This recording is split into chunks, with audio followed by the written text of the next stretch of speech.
So what is that which they are doing right, which makes them to run this country? It's not politicians per se who are running the economy of the country. It is few families. And the question is, what happened to also the black family? And what are we doing to make sure that we redefine it and reconstruct it? Because of most of the problems are coming from that institution or the collapse of that institution. And on that note, I will call upon Dr. Dan Machila, who's the former PIC CEO. He will be talking about pension investment. Is around?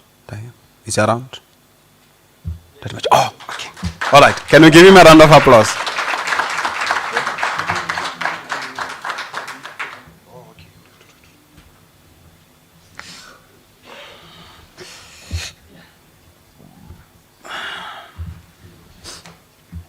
All right. Arovalai.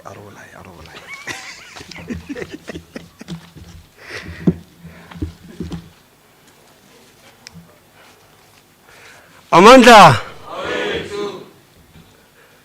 I'm glad you're awake. Program Director, thanks a lot for the opportunity. My name is Daniel, so I think I'm allowed to prophesy the formation of a disruptive union that will be resilient towards new world of works. This is PSCU. A combination of public service workers and commercial workers is a powerful one. It brings all workers under one umbrella. It will be very disruptive to the landscape of labor movements. It's a product of visionaries, indeed. I salute Tahir Maipa and his leadership team for putting together this plan to create this organization. It's a great day for the country and for the workers. A workers' champion is born. I'm very honored to be a witness of the launch of the PSCU. As someone used to say way back when we used to watch A-Team, you remember A-Team? Someone will say, I like it when a plan comes together. Well done, organizers. It is an honor and privilege to stand in front of you to address you at this inaugural conference of the PSCU. This union is formed at a time when the world is reeling from the devastating impact of COVID-19 pandemic on our lives and the economy at large. It's almost 2 years since the battle with this pandemic started. But there are already all kinds of measures and vaccines that have been developed to deal with this pandemic. Workers have been fighting another pandemic of its own kind for many years. Undemocratic work environment. It has been many years that the workers have been at war, fighting for better conditions in the workplace and waging war against the system of exploitation by owners of capital. COVID has now made it even more difficult. People have lost jobs, livelihoods. Some have even lost their lives. But I salute you, those of you who are present here today to be part of the launch of this new PSCU. You are brave to come and gather here, especially at the time of Omicron, seeing the importance of launching this disruptive union. Now, who am I? I'm Daniel Mushimachila, as they said. I've managed workers' hard-earned money for almost 15 years while I was at the PIC. 15 years of unbroken, dedicated service to the PIC in South Africa. Growing the asset base, the workers' money, from 370 billion in 2003 to more than 2.1 trillion in 2018 when Montu Gungubele asked me to leave the PIC. To put this into perspective, so you get a sense of how much money this is. 2.1 trillion is almost 2.1 million millions. So if you count 2.1 million times, you will get to 2.1 trillion. It's a lot of money. The government employees' portion of that, it's about 87% or so of that 2.1 trillion. By the way, this is a number when I left.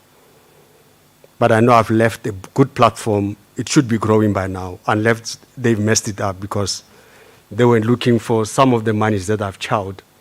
They allege I have chowed, but there's nothing really.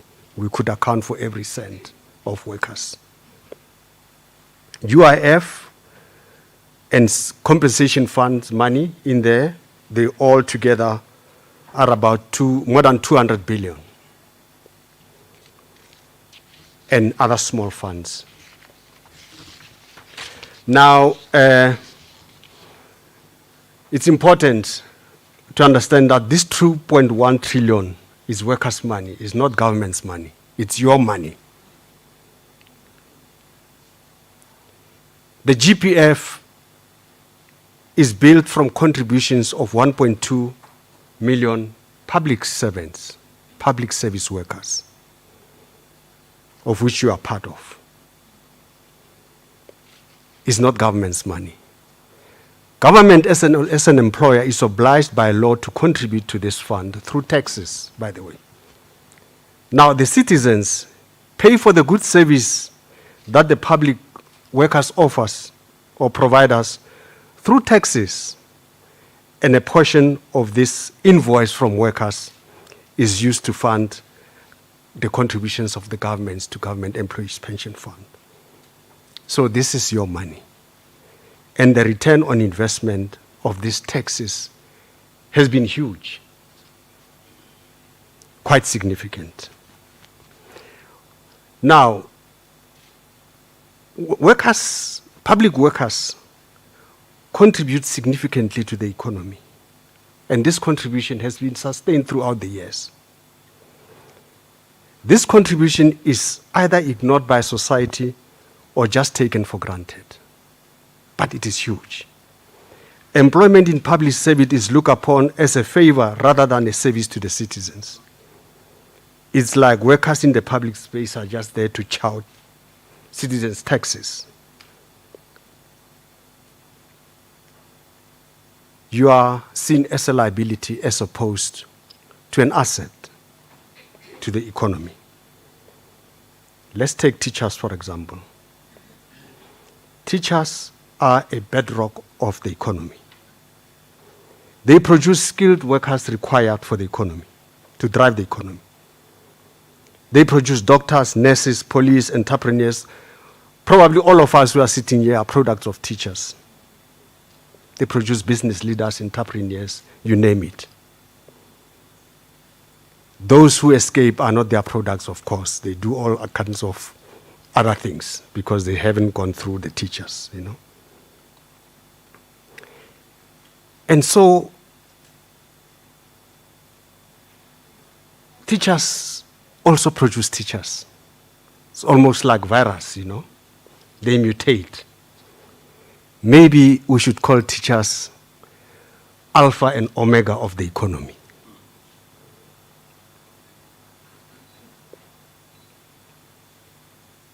Now, a well-functioning public service is the nucleus of economic prosperity in any country. You down tools, we are dead. Therefore, you are an asset to the nation. And by the way, you also own assets, as I said. 2.1 trillion belongs to you.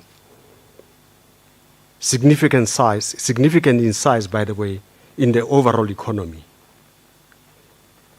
Accounting for now, lately, with the economy not growing at all, will probably be close to 50% of South Africa's budget.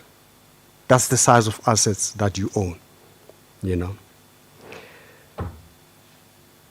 And therefore, it's very important to understand to what extent you are benefiting from this wealth that you own.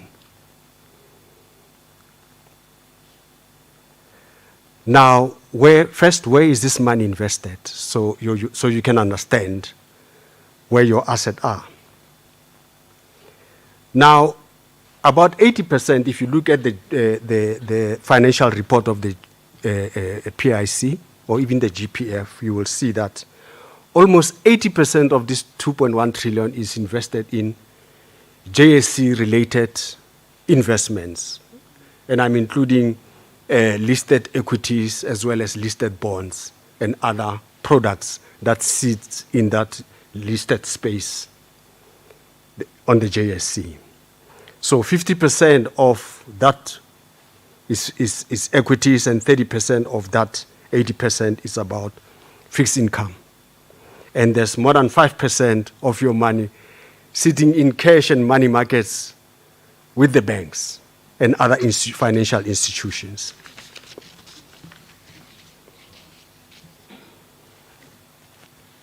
This asset allocation, by the way, is not a PIC's creation, but it comes from the clients. It's an investment policy of the client.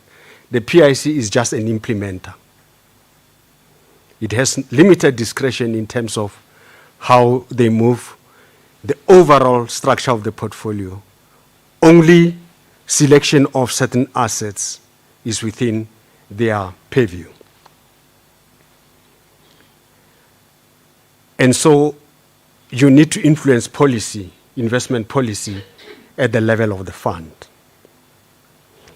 But I must, comfort you that these funds, GPF, URF, and compensation funds, have been managed properly and professionally by the PIC in my time.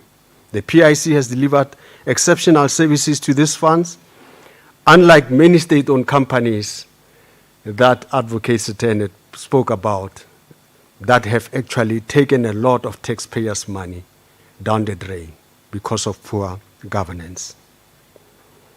PIC has performed very well, and return on investment has been huge. The question is, are workers benefiting from this wealth? Or to what extent are workers benefiting from this wealth? GPF is a defined benefit fund. In other words, the members' benefits upon retirement are guaranteed, are known upfront. These benefits are underwritten by government. So no matter what, if you are a GPF member, when you retire, you know for sure that you're going to get a certain amount pension based on a certain formula. And that is guaranteed by government or indirectly by taxpayers, which is fine because taxpayers get service from employees, the government or public service workers, for that matter. So we all know that the economy has not been doing well for almost 7 to 8 years. We know that the economy has been in the doldrums. Therefore, you can expect that the finances of the guarantor are not in good shape. But fortunately, the pension fund or the funds of the workers have been managed professionally, so there is no risk. From 2003 to 2018, when I left, the funding ratio of the GPF has always been more than 100%, which is far away from the 90% threshold that if it falls below there, then the government will have to step in, or the taxpayers will have to step in to prop up the fund. So all is well. I think the biggest challenge with the defined benefit, unlike a defined contribution scheme where members are fully exposed to the performance of the fund. If it goes up, you benefit. If it goes down, you also are exposed to downside. In the GPF, that is not the case. You have, guaranteed benefits, So when the fund is growing in the manner that it has grown, but your benefits are just limited to what the formula says, there has to be other ways of making sure that you benefit from this fund before you retire. You can't wait for retirement and get your pension when it's growing. You just watch it grow. So while I was at the PIC, we spent a lot of time trying to create structures, products that will allow members to benefit whilst they are in active public service rather than retirement. And we were advocating for an allocation, special allocation of the fund. At least 2.5% of assets under management should be going to products, financial products that are going to enhance the benefits of members. And these are not handout, but investments. The fund will get its returns, and members will get enhanced benefit and be able to use their funds or their wealth to create wealth, to buy assets. Use the money to buy yourselves assets. And not use your hard-earned cash like pension to get you out of debt or something like that. That's not how you fix your finances. Using long-term assets to fix your short-term assets. Those things, short-term liabilities, should be restructured with the banks. There has to be a restructuring or rehabilitation or that sort of thing to put you back into better position. So we have been arguing for better benefits. In fact, from 2017 right until I left, we were called by Standing Committee on Finance on several occasions whilst they were busy with the amendment of the PIC Act. SCOF wanted us to create products for the GPF or for the public servants that will benefit them, including a housing scheme, which we put together, by the way. We had a plan and presented. I don't know what happened to it after I left, but it was there to be implemented at that time when I left. So these products must be pursued. One of PSCU's a task should be to try and pursue those benefits for their members. Now, if you look at UIF again, UIF is again members' money. It's again your money, workers' money. This is the money that gets deducted from your pay, through your employers and given to the UIF. And the UIF passes it on to PIC for management, for investments. So again, UIF is your money. So is compensation, workmen compensation funds. The contributions are coming from you who are working. And so you have to have some kind of a say into how these monies are managed so that they can benefit you. This money must be to your benefit, indeed. So these matters must be highest priority in the programs of the PSCU.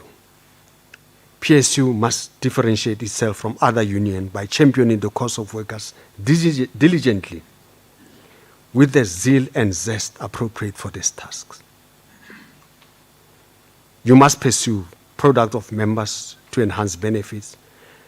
You must strive for democratization of the workplace.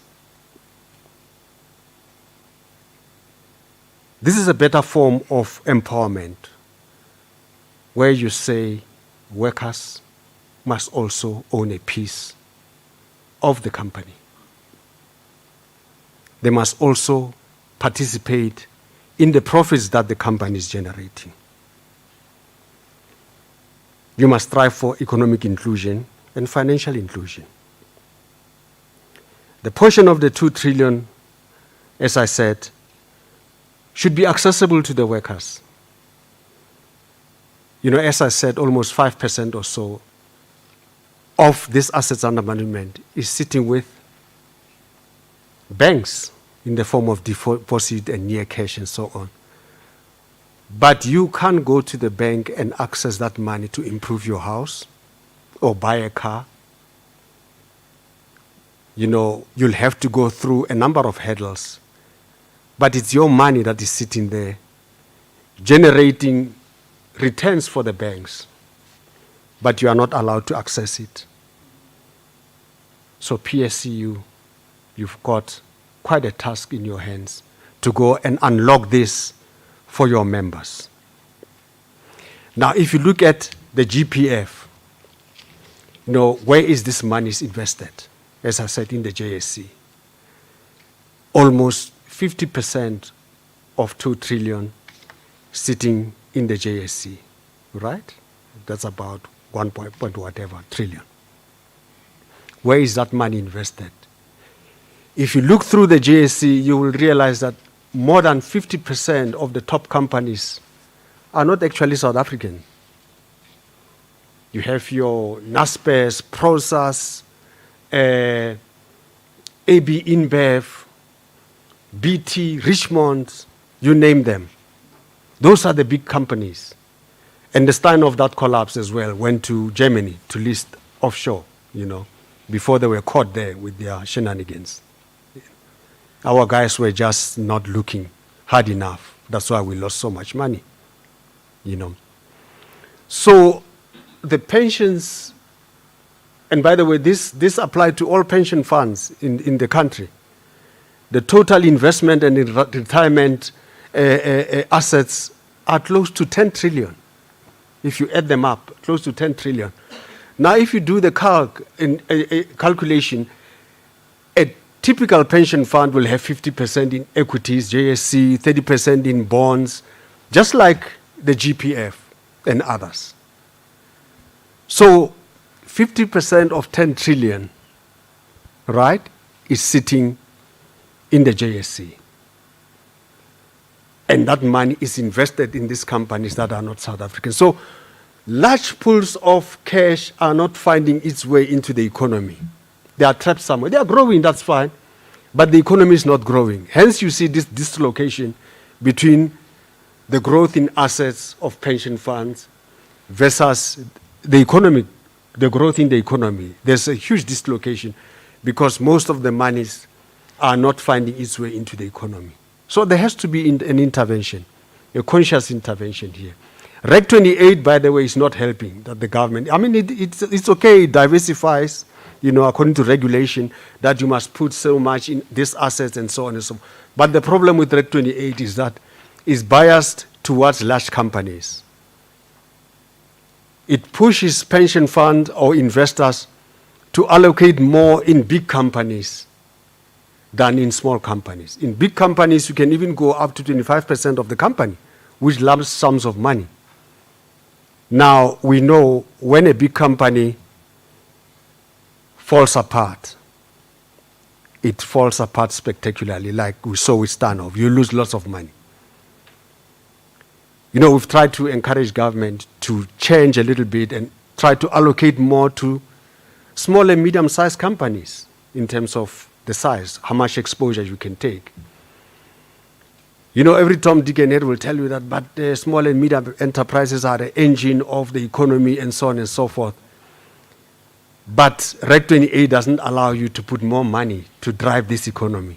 Instead, it forces you to put more money with large capitalization stocks under the pretense of diversification. It's a lot of money. So those are kinds of engagement that the union must have, must be part of investment policy so then they can shape, optimal allocation of their funds in the economy, to drive the economy. That's a very important task ahead of the union. You will be very differentiated if you can pursue this agenda of making sure that your money is invested properly to your benefit, to the benefit of the country, and not just for growing companies that are not necessarily South African. So we'll be quite happy to engage with yourself as part of our contribution towards making this union a success through engagement around how this money should be managed, how do we influence policy in the financial services and actually across all investment in general, so that this money can work for you, can really work for you. I'm very much pleased and very happy to have been given an opportunity to talk about these things. There's a lot to talk about. I'm sure we'll find the right platform and the right time to engage more on how your money should be used to work for you. Viva PSU, viva. The future is bright under PSCU. A luta continua.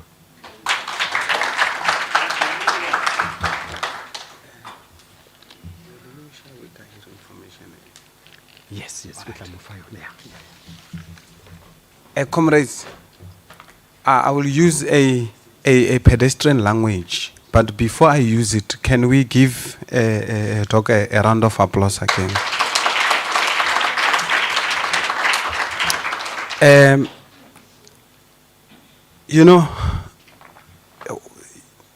Kore pila re tšewa ka tšhelete ya rona. Mara la utlwa ntho ke bolelang. It's and you remember what I said earlier, that most of our problems are definition based. What is PIC? What is UIF? What is, we don't ask questions. And you remember I said when I was talking about the issue of economics, that it means the management of the household. These are topics which we're supposed to discuss at home. Then the question arises, when we are at home, so I vividly remember this old man, Bariki Bilal Mangebu, and he said to me, Silo, the way there is a lot to be known. If all of us, we can spend our time trying to know something, there wouldn't be any time to spread mischief. Now, when you try to understand what Dr. Machil was talking about, it can take what, in inverted comma, what is called the unemployed graduates to research this, to understand this. The question is, what are they doing? Whereas there is a lot to be learned, they have to relearn. They have to remaster the environment. Because of, listen to the information which we got from morning up to now. Guys, are it still on? Remotely fifing laments are and on that note. So on that note, I will call upon the president of Transform SA, who's an expert in energy, and he's a former investment banker, a social entrepreneur, a civil society activist, Mr. Adil Nchabele. Can you please grace us? Thank you very much.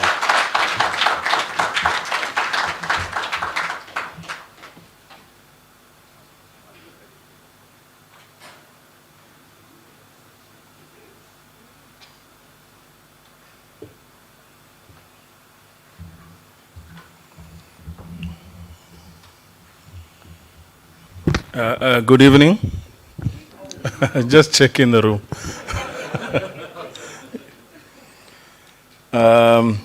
What an auspicious day. Thank you so much to the organizers. Thank you so much to the facilitator, who even did a disinjustice. Usually when you introduce people, you give an elaborate. You create the significance so that when I do my work here, it's easier. I don't have to explain much. People just say, yeah, he's right. Because of the, facilitator gave a proper, elaborate introduction. So,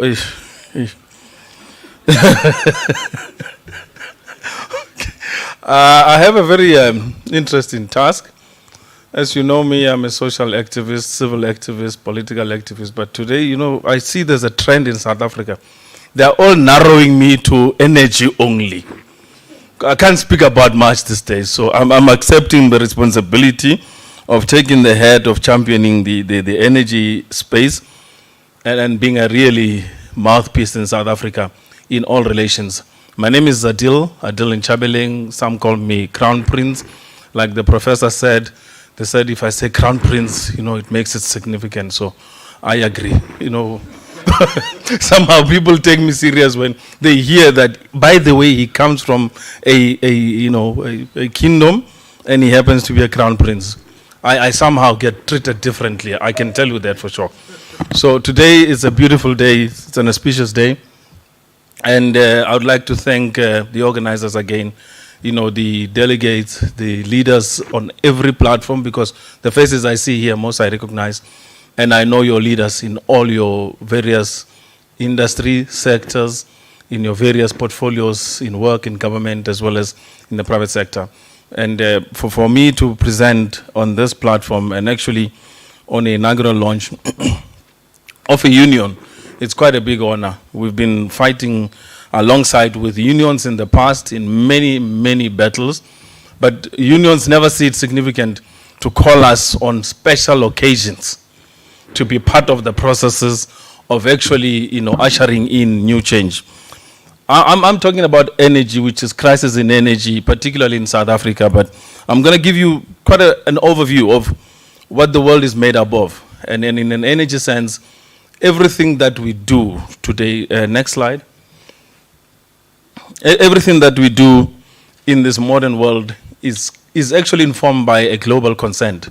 You'll be surprised that everything else that is happening in South Africa, as Dr. Dan, the professor, Advocate Sitane, they were all explaining some of these fundamentals. If you look at it, most of them don't emerge from our shores. The same crisis we're sitting with in South Africa that has affected workers across all spectrum, across the entire plethora of industries as well as sectors, is all informed on the basis that there's been consensus, discussions and deals and agreements made at the global level that impacts at the South African level. The crisis you see in energy, next slide, is a crisis that has been engineered for some point. Not all of it is engineered. Some of it happens as the engineering progresses. But part of what you're experiencing right now in South Africa with the lack and shortage of energy is part of a mechanism which was put into place to ensure that South Africa's industrial development is actually slowed down in order to make sure that we are corrected. They call it a correction of some form, that we become properly industrialized in the sense that it will be pleasing to some of the global powers and some of the global interest. South Africa was a leading fourth in the world in terms of energy production and energy industrialization and energy leadership. We had the best fleet in terms of power station fleet, as you could see in the picture earlier. We had the best technology, which was manufactured, produced, as well as licensed in South Africa on all components. We had the best technologists, we had the best engineers, we had the best scientists, we had the best professors, we had the best schools, we had the best, of everything. You think about it, South Africa was at the leading edge of it, including being the first country, second country in the world, to be the producer of what became nuclear industrialization in the world. Around 1960, South Africa met up with the US after they had done some few changes before then, actually before 1960, around the 40s, 1940s, South Africa met with the US and they produced what became known as the atomic bomb. By the way, that atomic bomb, the yellow cake, which is plutonium, came out of South Africa, out of the uranium mines that are sitting in South Africa. So it had the capacity for industrialization.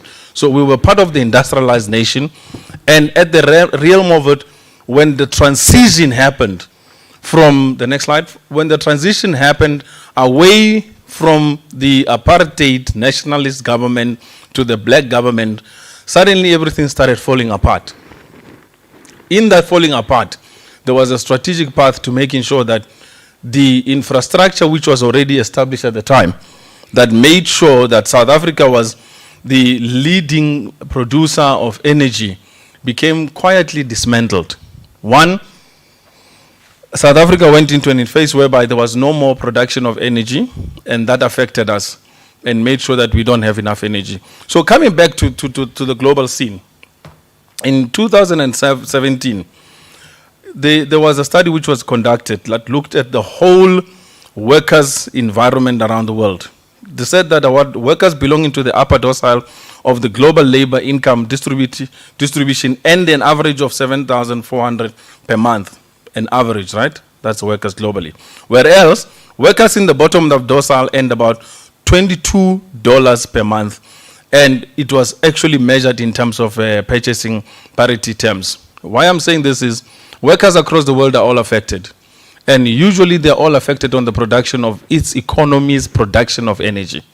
The reason why a rock driller in South African mining earns 14,000 as contrast to a rock driller in Australia or any other part of the world, Canada or something else, who are paid up to $2,000 a day on their job, up to $2,000 a day. Whereas in South Africa, you earn only 14,000 rands a month. It's because of the economy's ability to give you income at a parity level. So if I'm in South Africa, my income adjusted to the same labor force in another country is never the same.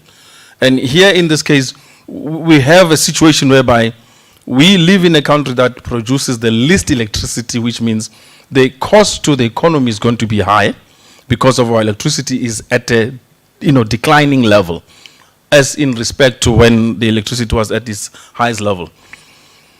The contrast of giving you the global picture is so that you can understand where our problems start from and where they arrive in South Africa. We always look at a very minute picture when we say South Africa, South Africa.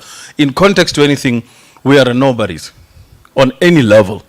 We just happen to be the most loudest and the most recognized because of the Cape of Good Hope at the scale of it. So there's about 3.3 billion workers around the world. In that 3.3 billion workers, around 2 billion workers worldwide are informally employed, accounting for 61% of the global workforce. The biggest mistake currently made by most unions around the world is they only focus on formalized. I know the word formalized in South Africa is completely different. Retail sector is formalized. You would hardly find representation. You have SOEs, highly formalized, very scanty representation. Public sector, highly represented because it's a formalized environment with secure. But unions are scared of going into sectors in order to grow a sector's capability. Most unions today are contesting over a declining and shrinking workforce. And that workforce is enforced, by the way, of the decline on the production of South Africa's energy. So where does energy come into South Africa's workforce environment is on the basis that the more electricity an economy produces, the more jobs are produced in that economy, vice versa, the living standards go up, the aspect of, in improved living conditions, people accessing, quality services, jobs, products, being able to manufacture, create economic opportunities arise out of that. So coming back, a 59 million workforce in the population in South Africa with an eligible 24 million workforce in South Africa. All of us contesting over the current, global workforce of 3.3 billion. We don't see our significance in this case because we never think of ourselves as relevant. South Africans, particularly black people, are the most silent, except only quarrel in groups. Like, you know, you go march in groups and you go do things.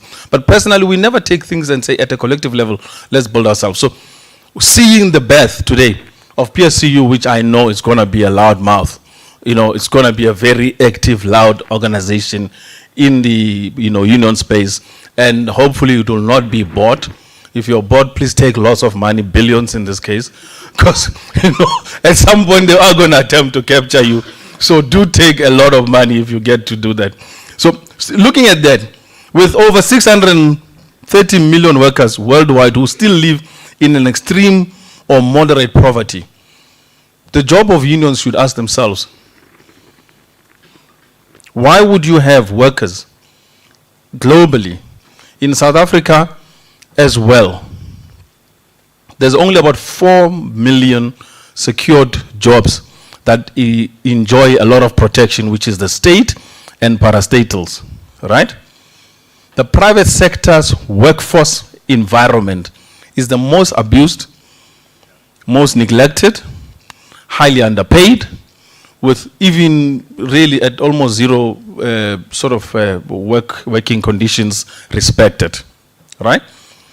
So you have 10 million other workers who are in the formal and informal retail, other sectors that are organized and structured, but are not receiving the same benefit.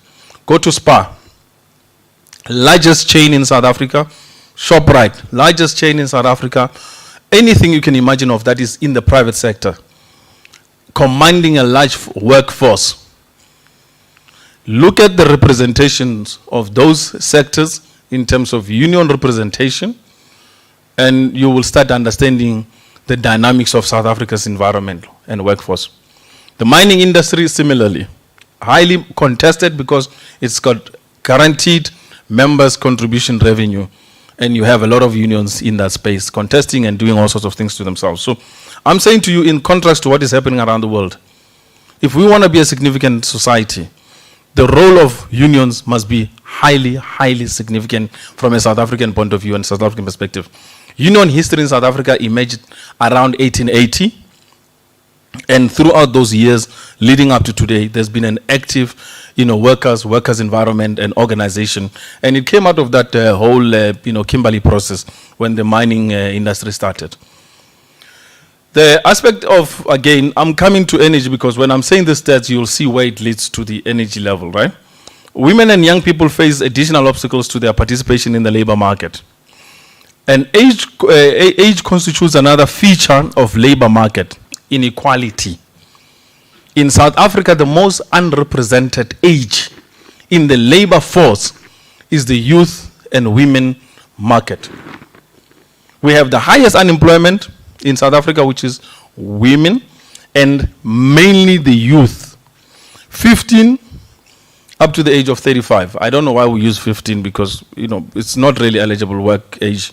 18 years above, because in South Africa, you finish, if you have not finished, by 18 years, you have not finished matric, there's something wrong with you. Either you used to like school and stay in class, and when others pass, you stay on back in that class. So it could be one of those reasons. But let's assume from 20 years old, people in that space up to 35 years are the highest unemployed people in this country. Why? They talk about unskilled.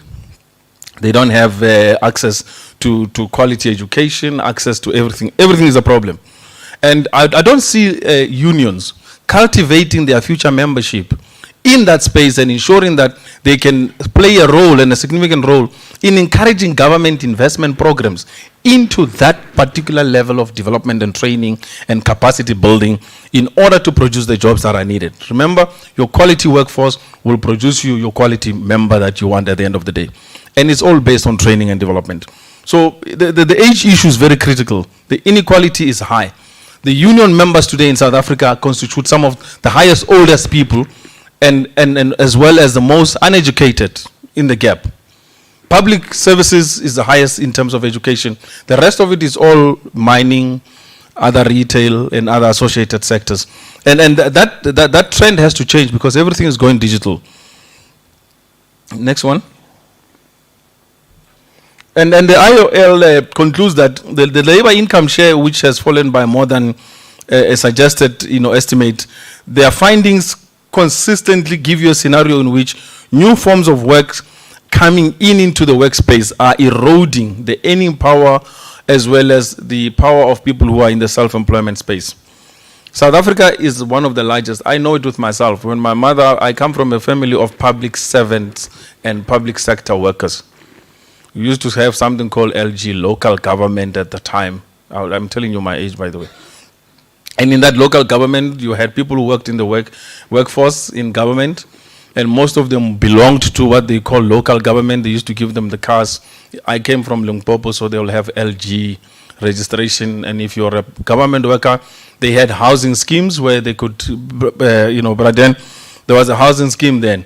They would give you a house, which was a public house, and you would be able to earn that house and actually own it over a period of 5 years if you worked in the government at the time. They eroded that whole program soon after, adopting the new democratic state. That has been happening continuously. So the erosion on creation of the state whereby South Africa is paralyzed was created deliberately. And energy is at the center of that erosion. Stopping the production of adequate energy in South Africa produced some of the results we're sitting with today.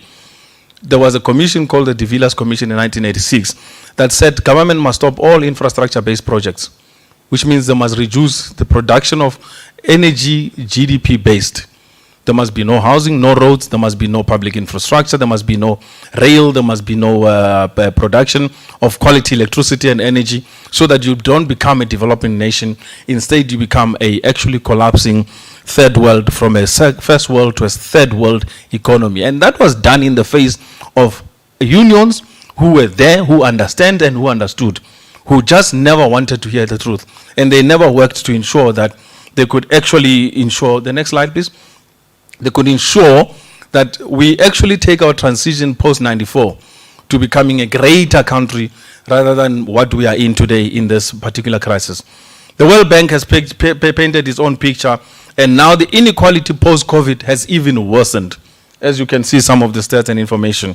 The analysis indicates that more than now 70% of the current global workforce, 70% of unemployment is currently accounts for about a third of the GDP, and more than 70% of employment is currently coming out of the informal sector.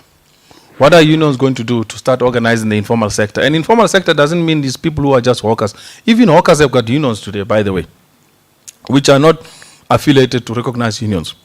But the impasse today we find that is more and more work is moving away from formalized to informal, to contract, to all sorts of formulated environment of work. And a lot of it is moving towards digital environment. Where do we place ourselves? We being here as members of a cohort that says there is a need for a creation of a union that will be the champion voice of the workers, that will unite workers, sectors, and even unions that are currently disunited in South Africa.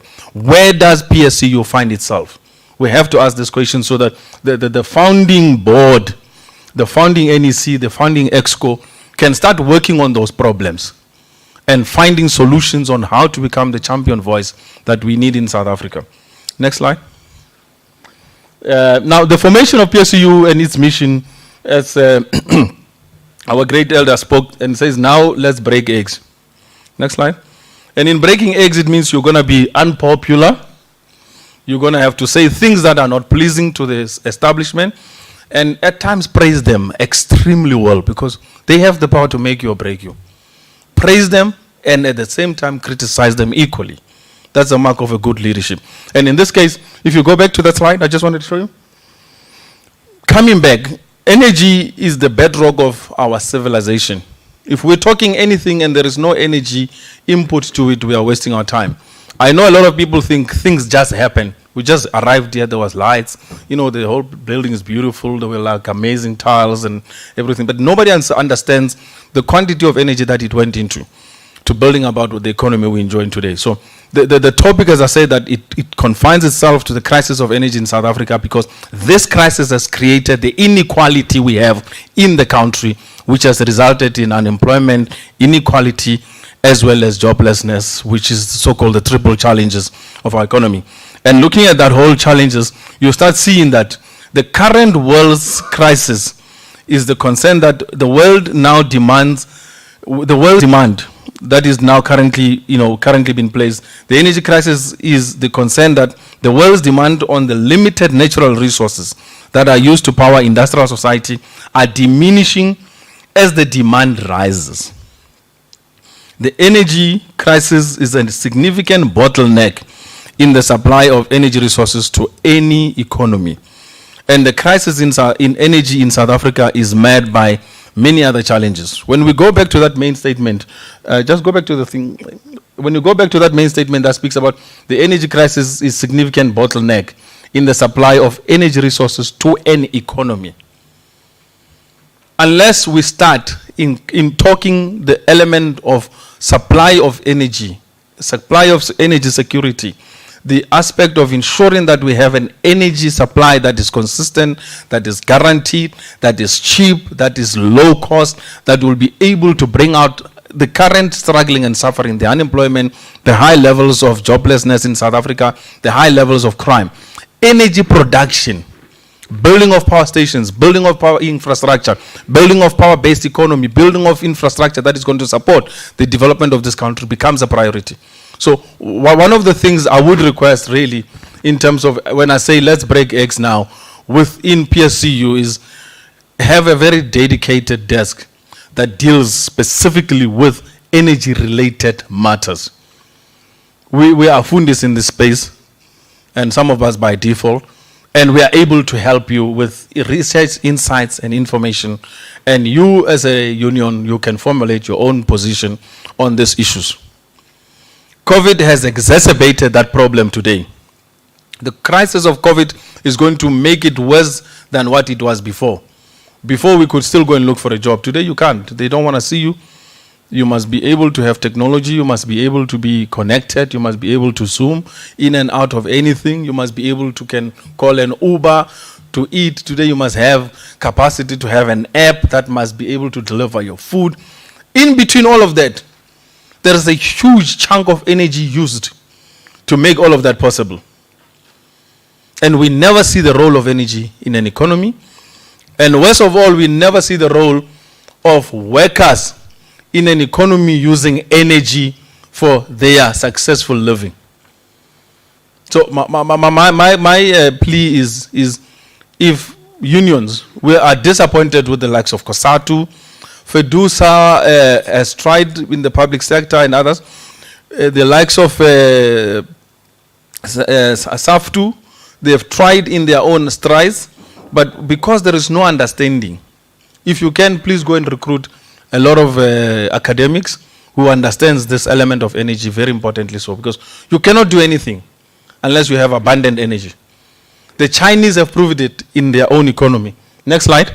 The Chinese have proved it in their own economy that without electricity, without energy, without production of sufficient power, there's nothing you can do to grow your economy. But then PIC should have invested in its own private sector-based power plants that are based on base load.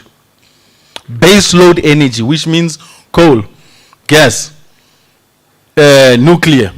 That should have been the trajectory. Anything else is supplementary to what the country needs from a developmental point of view.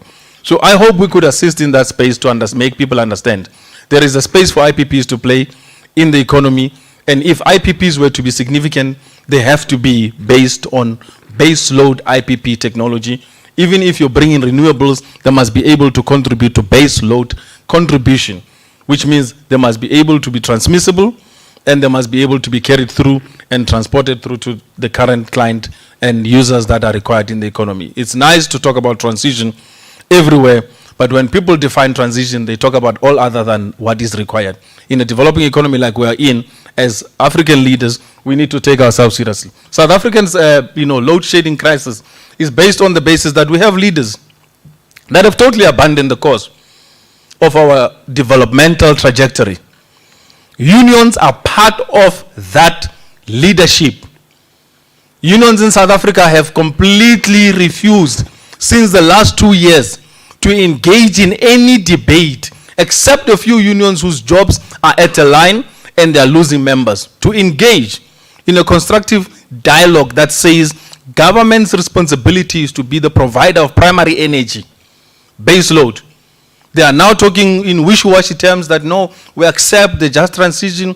Now they say we must cut the use of coal in South Africa and then move to other resources. Those resources we don't even own in South Africa. Gas is not natural to South Africa as yet.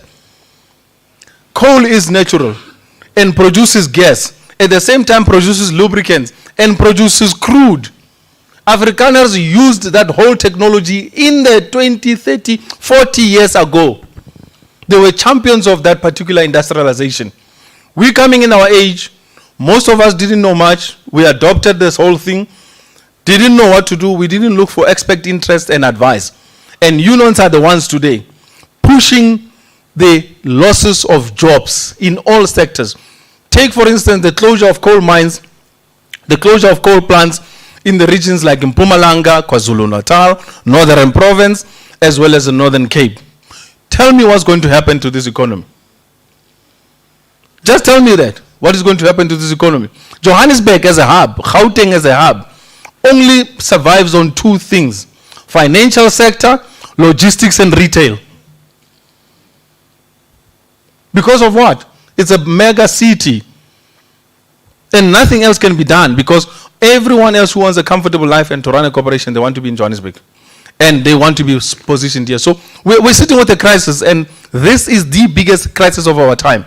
And leadership in South Africa has dropped us, from the president down to the chief operating officer of Eskom. As you can see, they have created this self-generated crisis, and most of it was to benefit themselves so that they can push for the introduction of more independent power stations, power producers that are going to take away jobs from the current workforce that we are sitting with.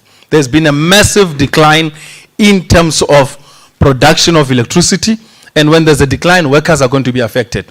Workers are going to be laid off, their conditions of employment are going to be affected, as well as the income production and GDP is going to be affected. We are losing firms in South Africa.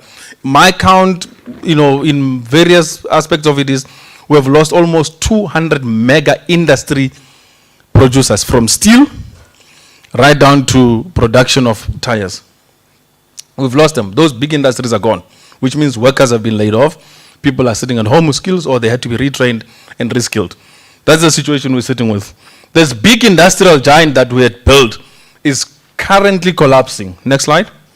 This whole aspect of it where we're talking about the transition, I think you're going to miss the other words. Here it says now, South Africa's energy crisis based on the aspect of energy just transition challenges. Everyone wants to achieve just transition. We all want to live a life whereby there is, quality environment, there's the air properly, there's environment protection and everything, there's conditions. But we are doing it at the detriment of our entire economy. Shutting down coal, banks refusing to fund any more coal deals, which means all these people who are sitting with coal mine agreements as well as rights are not going to have the ability to ever make money, to create industries, to build workforce, because banks have issued out a moratorium to say coal is never going to be funded again in South Africa. And all you have is coal here. Forget everything else. The only thing that you can do at an export level, Richards Bay, the biggest hub for exporting of coal, is based on coal. Eskom, the biggest consumer of coal, is coming from where? South Africa. So you are killing your own environment. The president a month ago went and made a commitment at COP26 saying that South Africa will shut down its entire coal production. Why did nobody ask a question? Why can South Africa not adopt its coal and make its coal energy renewable as well as clean? Because it is done already in the world. America's energy production, America's production of oil right now is coming mostly out of coal and shale gas. They are the net exporter. They are not depending anymore in Saudi Arabia. They are exporting oil on their own, from their own soil, and gas, and other renewable, energies and sources. We are the last in that whole space. And we are saying we're moving from fossil fuels, resources, towards renewables, energy resources. All these technologies have renewables component to it. and have green energy to it. It is how you adapt them to become properly green and renewable that we need to move into. The current more business closures and job losses is going to happen because of your energy losses in South Africa is the highest.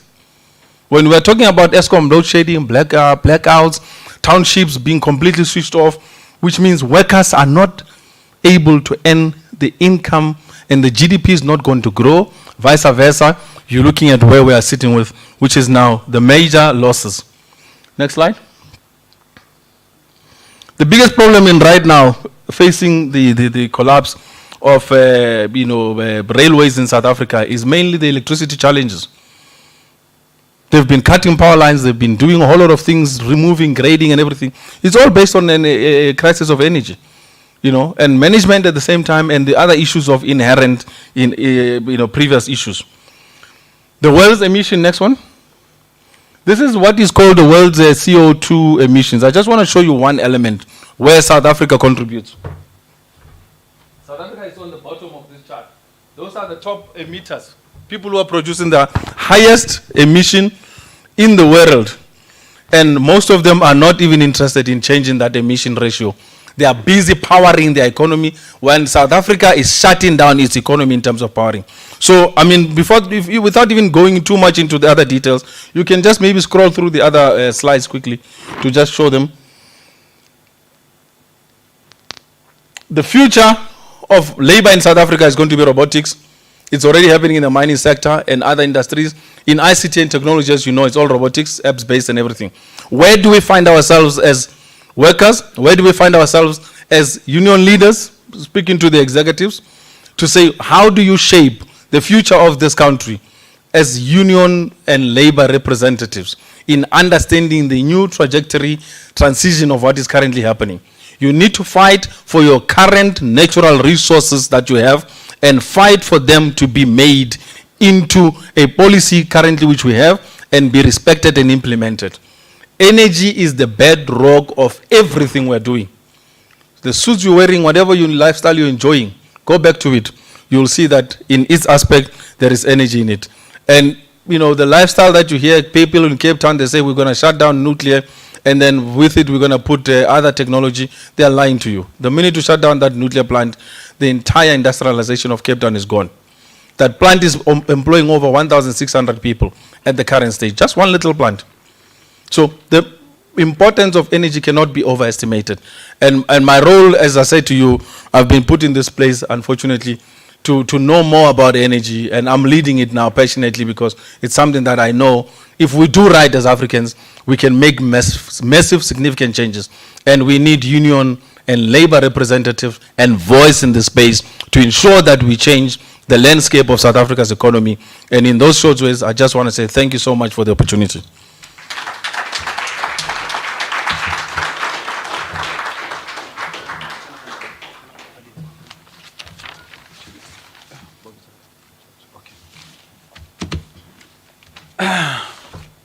Can we give him another round of applause?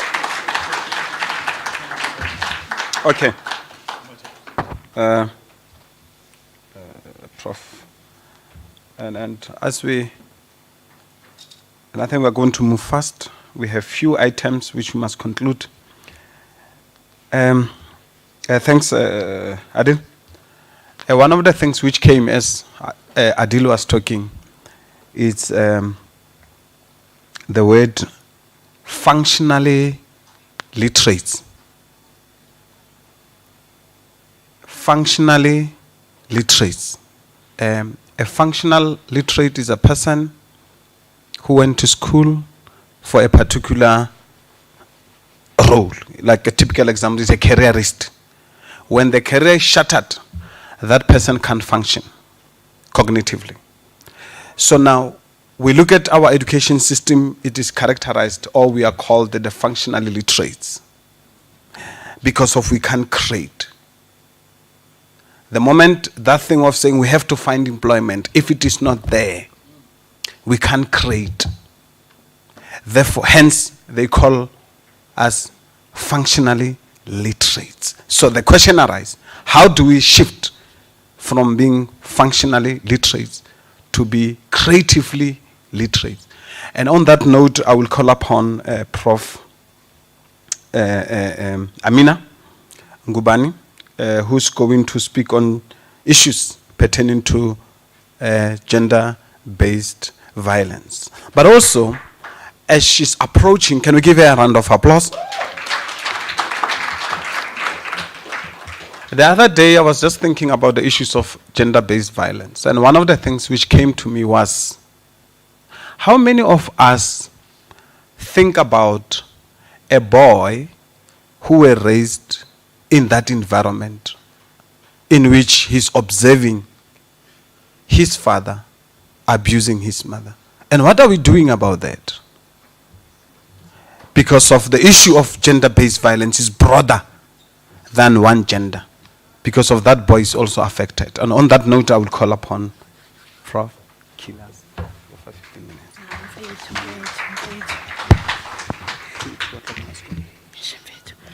Okay. Assalamu alaikum, which is peace upon you. Greetings to my president. All protocol observed. We've elected, so we start with the president. Yes, thank you so much. I just want to start by adding to the question that he asked when he actually left me in the podium, to say, what do we do with people that grew up where their fathers were abused by their mothers? Because whenever we talk about gender-based violence, we are always looking at the woman as the victim. Yes, I know, when you look at stats, it's more women that are abused. But the truth is that that normally happens in the home or in the society.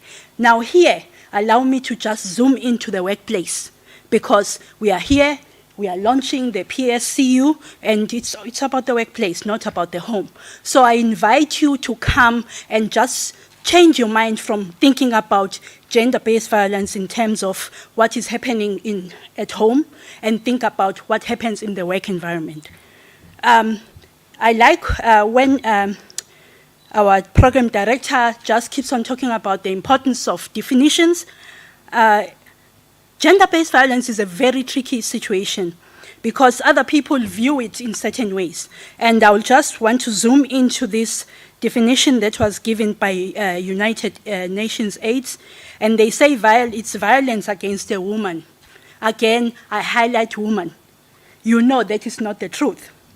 It's understood as a violation of human rights and a form of discrimination against women, and shall mean all acts of gender-based violence that result in and are likely to result in physical, sexual, psychological, or economic harm, and may I add, emotional, or suffering to women, again, including threats of such acts, coercion, or arbitrary deprivation of liberty, whether occurring in public or private life. At least we agree about the other things. But what I want us to move from is that it's not only on women, it's on everyone. So then, what are the specific forms? You normally hear all the other things, but as I said, I want us to think about this. And because I'm a happy person, so allow me, as much as they said I'm a professor, but I'm a community engagement person. I talk to people, and that's what I prefer more than anything. Sexual coercion. We are in a very unequal society. And think of it, someone comes to you now, you have your degree, and they say, you know what, if you come and become, you become nice to me, we know what that means. I will let you come and become my secretary in the office, okay? So at first you are thinking, I have my family that is suffering, and you know what, and normally these people, it's even people like me, by the way. Even us women now, we do it. We go to these young men, and we tell them, come, you just give me once, and then you'll come into the company. So at that time, you are thinking, oh God, let me just do it once. Boom, you are in. Of course, you get the position. But what happens after that? It's not only once, it carries on. And why I'm highlighting this is this. we need to get to a point where we, as people that work with people, get ourselves to appreciate ourselves and have some kind of standards. Because unfortunately, once you sell yourself just a little bit, I'm telling you, you are going down.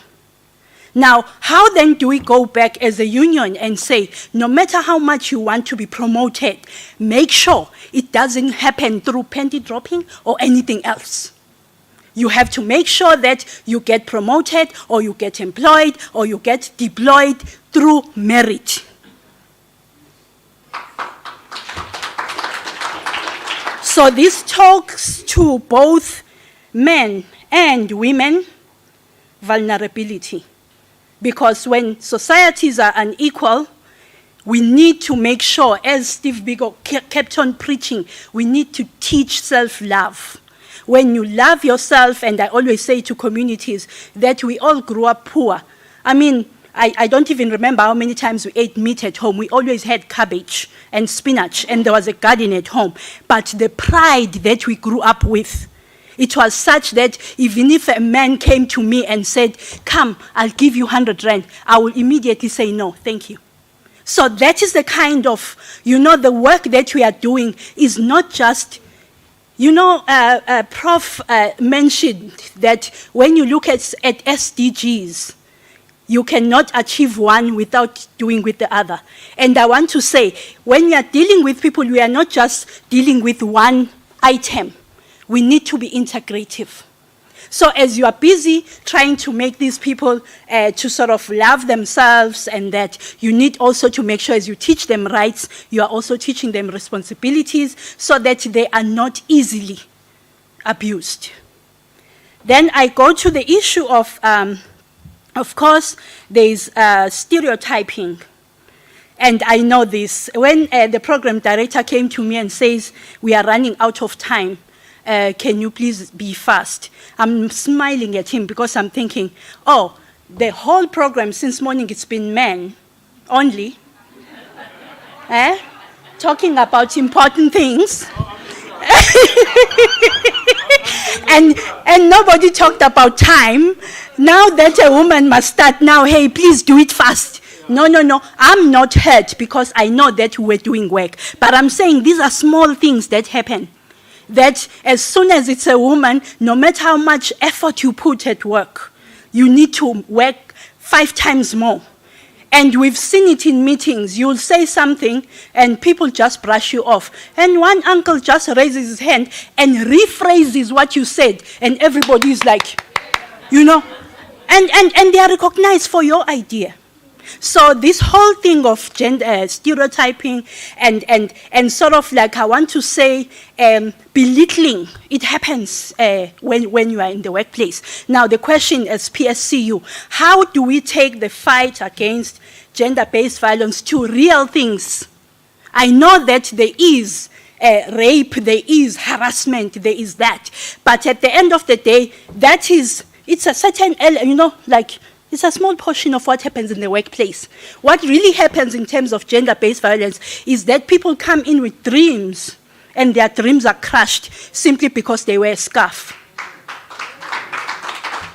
You see? There's somewhere I went and I was told that for people to take me serious, I must be presentable. And I asked, how?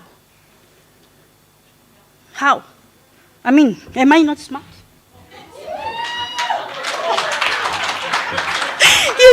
So, but at the end of the day, the smart of that person was telling me as a Muslim woman that to be smart, my hair must be showing and all styled, and I must be wearing a shorter dress so that when I stand in front there and do like this, then everybody must see. What the hell? You see, so these are the things that happen in the workplace where we are blocked because of certain looks. Even men, by the way. I know that men from the ZCC church are very much ostracized because they don't do certain things. Yes, so it's about power relations. Someone is there to just show you that you will not make it because I'm here to make sure that you don't. So how then do we make sure that when we get in as unions, we actually get people actually at when people come for induction at work, Unions should not just be saying membership is 30 rand. No, man. Come there and tell people about their rights and tell them that, give them the hope that we were talking about. Give them hope that there'll be career progression without being dehumanized in the workplace.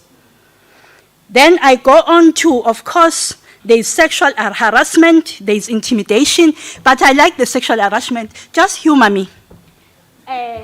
You know when we come in at work and you look very nice. There's one guy who said, Prof, you are in my building, and I'm like, why? How do you know? Then he says, I smelled your perfume. No, it's fine. At that time, because both of us didn't have a bad intention, it was nice. I mean, he's actually saying, I smell good, thank you, at that time. But now look at it. Take this thing when at a certain point it's someone that has been proposing and he has seen that you are not accepting his advances. Then he happens to, maybe all along he's been spanking your bum and you've been like, hi, you know how we do it? You know. And then all of a sudden, because now we see that we are not getting what we want, now the spanking goes to the union, to appeals and disciplinary, now it's harassment. Wait. When you forgot about the boundaries at the beginning, what were you trying to do? So it's unfortunate that gender-based violence is so, there's this thin line, and it's about how we carry ourselves also. I'm not saying, listen, it's not that when someone is being victimized, it's their responsibility. But there are certain things that we do, and I remember, I have boys only, by the way, and they've taught me one thing, that as women, we are very confusing. They'll be saying, Mama, but yesterday you said this now. So what I'm saying is that let's learn who we are and be responsible in the way that we set boundaries. Because if today I come in and you spank and I smile, I spank, now when does the same guy know that the following day the same spanking is harassment? You know? The same thing even us, we do it to guys, I think. If one time you were, let me touch your six-pack, you know, when is it going to be harassment? When now you touch, maybe the same guy now has his wife at work, or the sister-in-law is there. Now you try the same thing you've been doing all along. He comes in, he does this, you do this, all of a sudden there's harassment. From where? We've been touching six-packs all along. You see? So we should be careful and set boundaries. Then, of course, there's sexual exploitation, and I want to highlight, because I'm from a university, and many universities are functioning on contract staff, my president. So when we are doing this work, there are people that have been in contract for more than 8 years. What does the labor law say? And then you'll find my sister comes from wherever, and boom, they are employed permanently. When there are people that have been working for 8 years on contract, how then do we deal with that? So there is that also. So how then do we deal with these? Think about it. How do you flirt your friendliness? The question is then, how deep can you go? You know? And you will determine. Because we know very well that there are cases where gender-based violence, it's a violation. You know, somebody comes, maybe you are in the storeroom, closes the door, violates you. That is violation. That is serious stuff. But there is this one where we take it too far. And then later we realize, oops, it was a violation. Yeah. So we need to clearly establish boundaries and precepts.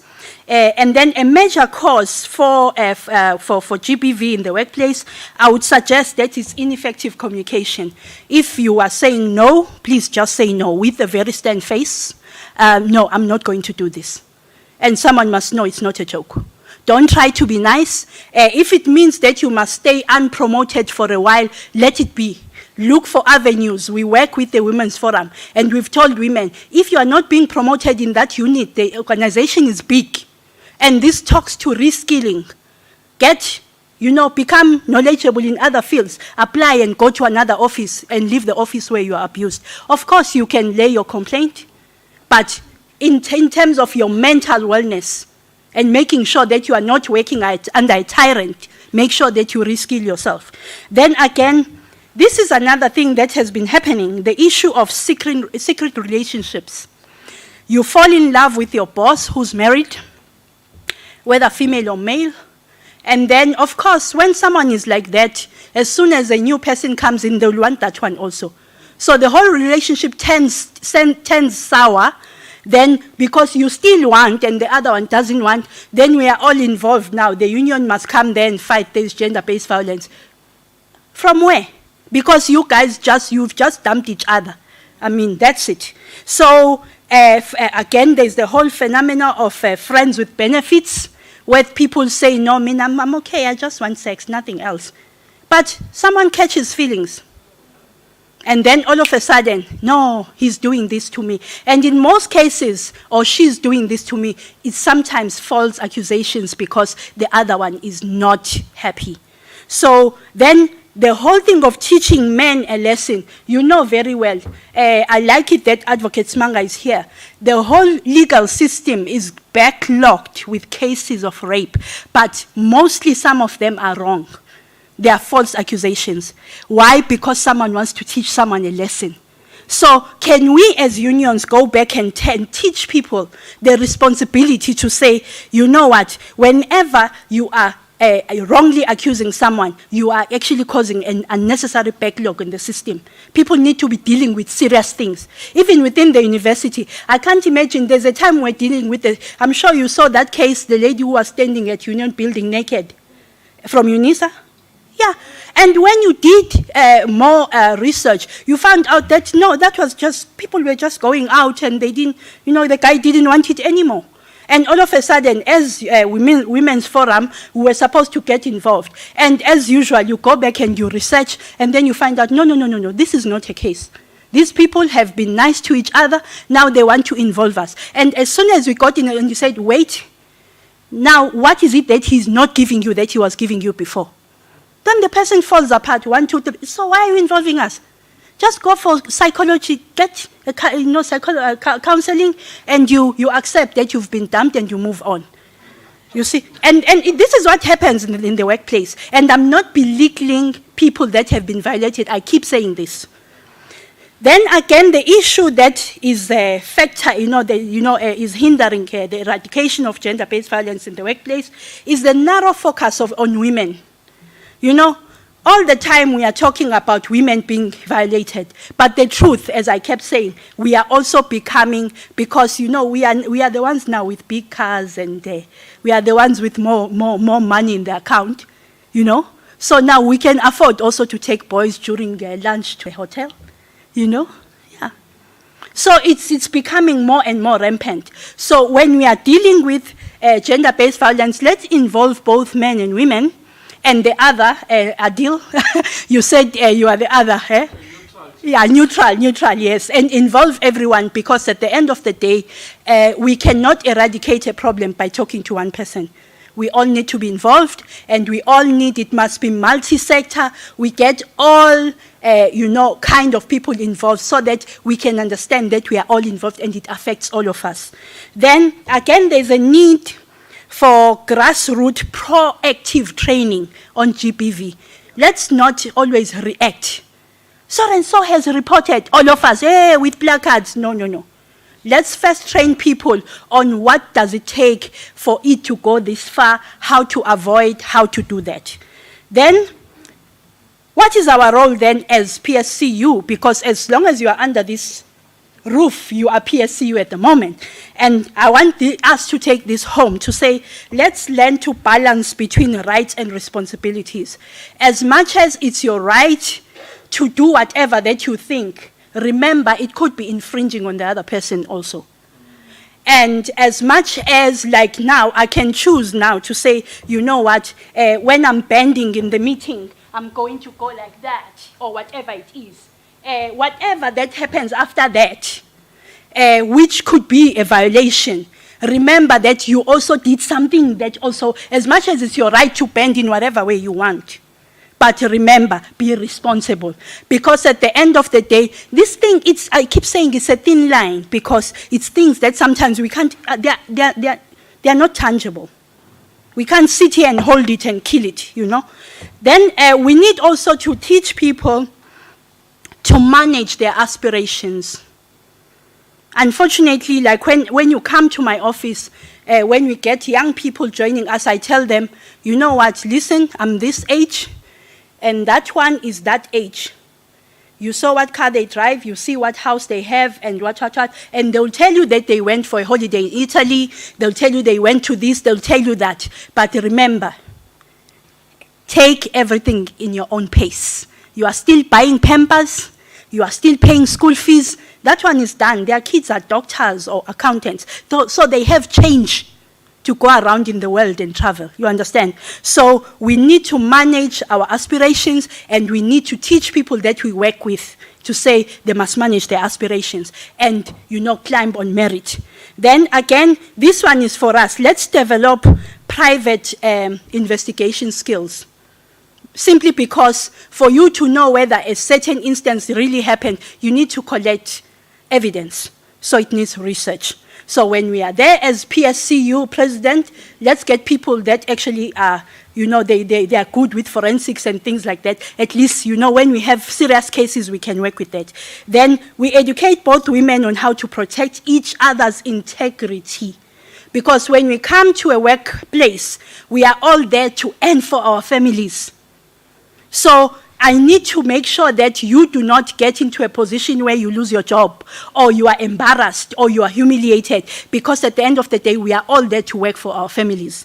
Then, again, lastly, the issue of consequence management on both sides. Now, what does that mean? If it happens that someone brings a case of gender-based violence to PSCU, and it's a false accusation, there must be consequences. And we are currently proposing this to our employer to say, anybody who comes here and falsely accuse anybody, there must be consequence. Whatever it is, they will decide.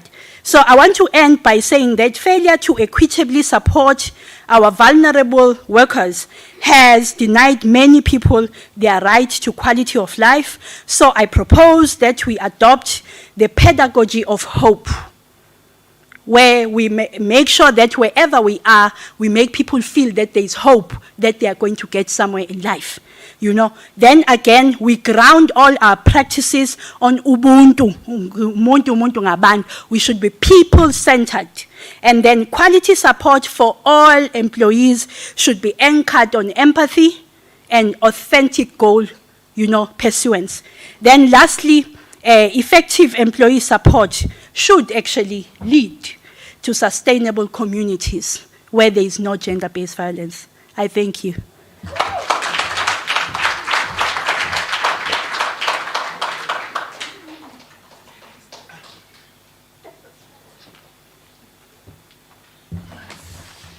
Igama lama kosikasi malibongwe. Igama lama kosikasi malibongwe. Malibongwe. Malibongwe. Malibongwe. Comrades, there is an issue of national interest, issue of the stomach. So now, I want you to give me directives and deploy me so that we decide. We are left with 3 items. So the question is, should we carry on till 2:30, we close, or should we go and address the issue of national interest? Please give me direction. National interest. Then we have few minutes, we close. Is it okay? All right. It's 2 o'clock. What time should we be back? Oh, right. 10 o'clock. Yeah? Sorry? Rather we conclude, ne? And we wait for once we go lunch. Okay, fine. Miss, is it Raphael? Raphael? All right, Raphael. Tahir. Okay. Oh, Gwen. All right. Can we sit here, man, please? Like, Yeah, but what's that?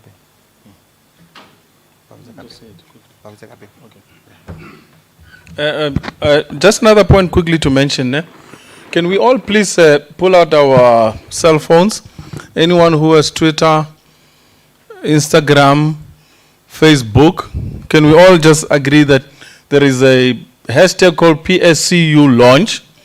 Everything that we say, whatever mention, whatever follow people, anything that is PSCU, let's just, especially on Twitter, because we want to create a hashtag trending that is PSCU launch, hashtag PSCU launch.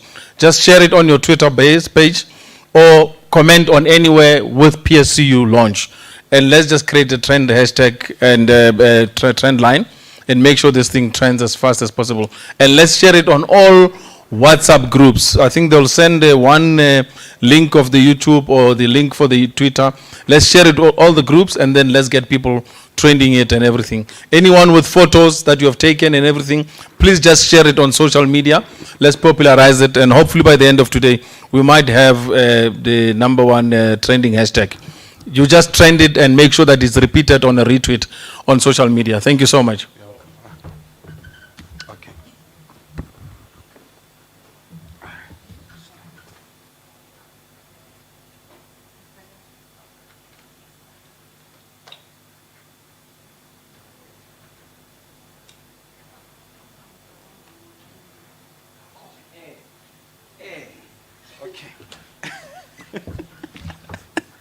Okay.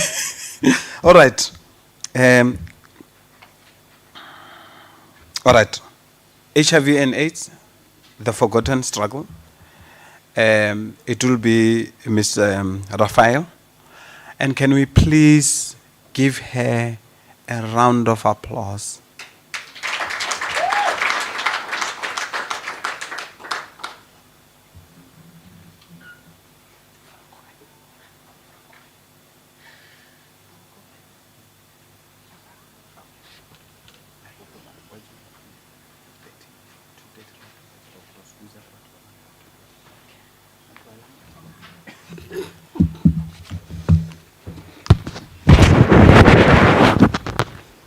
Amandla, I was invited to a unionist speak event, launch, exciting times. So when I say Amandla, expect energy. Amandla! Amandla! Viva abasebenzi, viva. First of all, I'd like to thank you for inviting me, and congratulations for forming and establishing the future of South African labor. The personal is always political, and the political is personal. We are, most of the times, beneficiaries of our own activism. So when I speak about poverty, it's because I know as a poor woman in South Africa, it will benefit me. If I speak about HIV, I know as a woman living with HIV in South Africa, it will benefit me.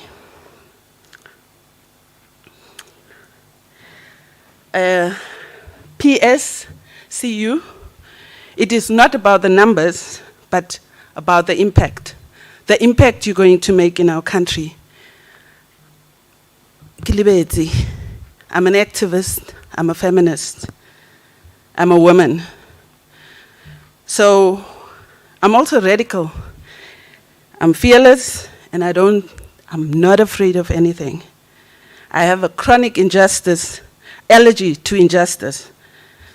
Adil, you mentioned something, that it's difficult for us to get unions to engage. I've consoled myself. For them to engage, they need content. And damn, this country's unions don't have content. So I came here for change, the change that we want to be. I've spoken so much about HIV, and yes, we are here now.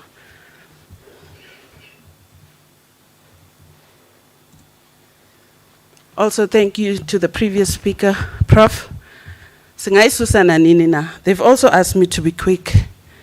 I'll see about that. Mr. Facilitator, you're going to get it for this panel you've put us up to. A panel of men. My name is Yvette Raphael, and as you could hear, it was kind of difficult for the facilitator to pronounce my surname, because obviously, hauna ma French in South Africa. And I'm black. Hey, apartheid. So for some reason, Raphael was out of Rapela. This is not on TV, nah? Because if my mom sees this, she's going to disown me. For a long time, I refused to be called Raphael. But in search for that, I got married to a Samuel, so still Rapela. I'm a 47-year-old South African based in Johannesburg, but I'm from a very small community in the northern parts of South Africa, Limpopo. I have to mention where I come from, because so many speakers previously mentioned that leaders are born and not made. I've never set foot in a university, but I've established an organization, I have founded a shop, and I do business with the big guys. Imagine I'm trading Komol of Tembisa, not Tembisa. Never did I think I would be at the center of fighting for the rights of people living with HIV, for treatment, or even in the forefront of fighting for research and development agenda for my country and for young women and girls. My own journey started when I was diagnosed with HIV myself in the midst of Mantu and Thabo. We know what we call that era, denialism. The lack of presidential and of course political leadership was very evident from then, and that's when I divorced the ANC. I carry 3 burdens, being black, poor, and being a woman, and I soon learned that burden would follow me for as long as I'm alive. My involvement in the AIDS struggle was due to my experiencing of stigma and by working in my own communities hand-on. And when scientists were working in my country, mining information and research, did I soon realize these affected me because I see faces of friends and family every time a researcher mentions a statistic. We are in interesting times. Like TB is the poor cousin of HIV. Now we are dealing with COVID. The rich last born of the rich aunt of HIV, and we all can relate when the rich auntie comes home. So our government has gotten many, many reasons to siphon, to steal, and to loot money based on this COVID. Many countries and governments spent billions of dollars on the COVID response. Many countries looted, and widespread corruption occurred in the past 2 years. And in turn, it diverted funds, resources from HIV and TB. This was also not unforeseen by many of us. We wrote to African leaders. We basically said, Capella, this is going to happen. We know when you lock us down, people living with HIV would not be able to access their treatment. And when research showed evidence that people living with HIV were defaulting, increased infections in this country happened.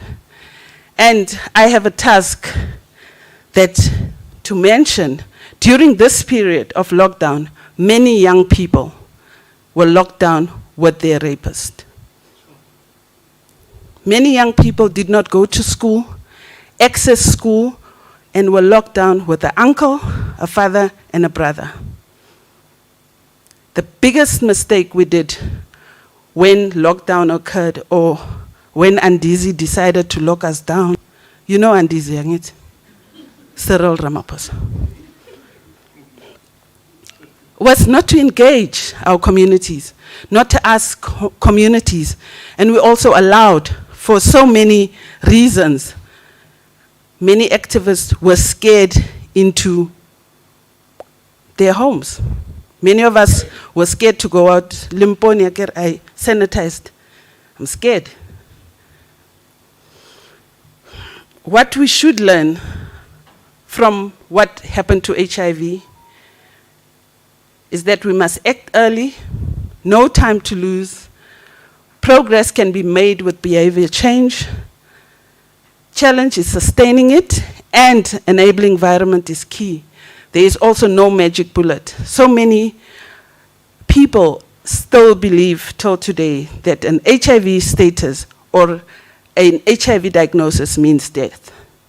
You have two choices: to join them or just to let them go. Let them die and you live. It's been 22 years, right? Yeah, 22 years that I've been living with this virus.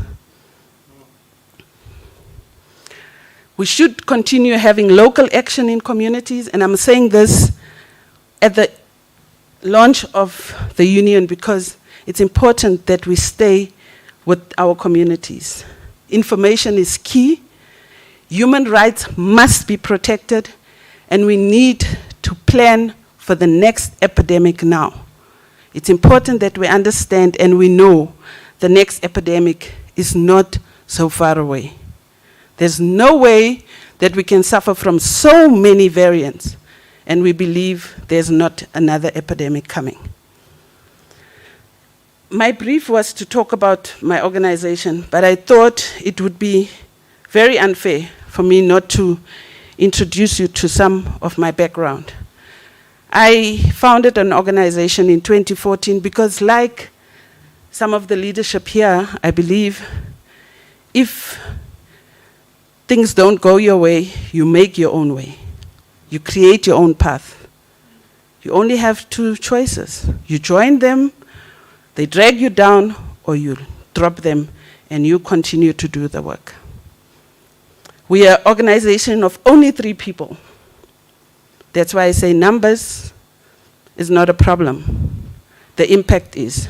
What we do is we look at political, social, and epidemiological change. That's always a tongue twister. We ensure that our government, we every day fight with our government and civil society to commit to research as well as investment in HIV and AIDS. All people in our country should know and be empowered to understand HIV and the epidemic itself. Each day, there are about 5,000 new infections in South Africa.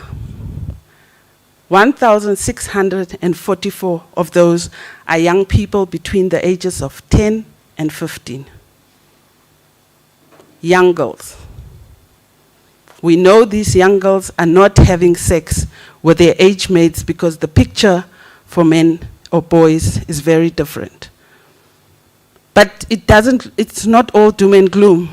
We can do something about it. There's a lot of change, there's a lot of research happening, and just like previous speakers, I will share my presentation with the organizers. But did you know there's a pill in South Africa that's available that can prevent somebody from taking getting HIV? Ne le tseba? Mar le tseba banana, guava. Remember when Cyril was doing this with the condom? Banana, guava. He even said, maybe le chakalaka. But he's keeping this a secret that South Africa has approved a pill called PrEP that young people can use to prevent themselves from getting HIV. And that's South Africa's biggest secret. You know why? PrEP. My biggest fight with the Department of Health is for them to put political leadership behind this pill. But they are saying, Yvette, what if more children than we expect go to the clinic to ask for this? How na chelete adio? By jail. As you go outside, you will see some of my merchandise as an organization is the ring. So, iringi right. There's another technology approved in the US, approved in Zimbabwe, and we like to look down on Zimbabwe, especially South Africans, in Zambia, Malawi, and Uganda. It's a ring that prevents young people from getting HIV. SAPRA is sitting on this dossier in South Africa, only doing COVID, not wanting to let South Africans know that like a contraceptive loop, you can advise your young girl to use this ring and it will prevent her from getting HIV. So please pick up some of my material. There's a lot we can talk about. The future of South Africa depends. 20 years ago when I was diagnosed, the biggest fear was the workforce is going to die out. That's why I was pivotal in getting the first workplace policy done and written, because I remember getting my diagnosis and going to my boss and saying, "Unkobe fela." And neile lekgowa, kgale ke sa tshabe makgowa.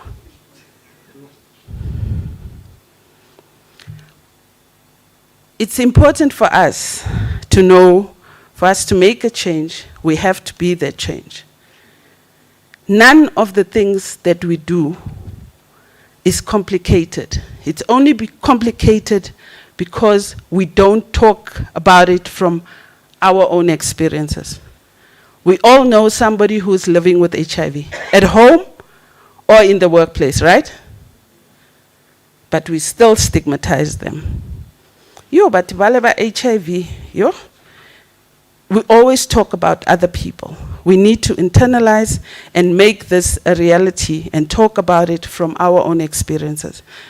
And we can tell a story without telling a face. You don't have to tell them the person's whole story. You can tell the story without telling a face. I think one of the biggest things in the workplace, I remember I first disclosed at work, and everybody was wondering, Mara, why are you disclosing at work first before Buta Mama how? I'm like, my mom is my bra. She's my supporter. But Baloiba, I want to give them the same story on the same day and the same date, so that they have nothing to talk about. And after that, it was all over. It was easy for me to diagnose. The workplace is sometimes the most toxic space for somebody who has a challenge, either with gender-based violence and with HIV, because raseba man. My organization is not funded by South Africa, and I hope I get invited again. You must invite me again so that I can talk more about my organization and give more clarity about how the mind is the most powerful thing when somebody is going through a chronic illness like HIV. You know, I used to go home and somebody would greet and say, "Usaphila." But that's how you greet most. Usaphila. It's Zulu. Or it's what? Usaphila, meaning, are you still alive? And I dared, every time I dared them, that Lena, kitlole boloka one by one. And it will not be of HIV. But it's important that when we do this work, that we understand the personal is political. When you fight for something, it's very likely that you benefit from your own fight. Nothing is impossible. As previously said, I founded an organization. I founded a clothing line called Decolonize. Some of us, we are not even scared to speak this way, and we go that way. Julius Malema wears a red track suit all the time, but spends millions on alcohol. Nobody asks him. La Morata ki CIC. Right? So socialism might never be a reality because we speak one thing and we do another. I have a dream of a feminist economy, a feminist army, a space where women flourish and we are not challenged by our structural barriers, like HIV, like gender-based violence, like poverty, and like being black. Thank you.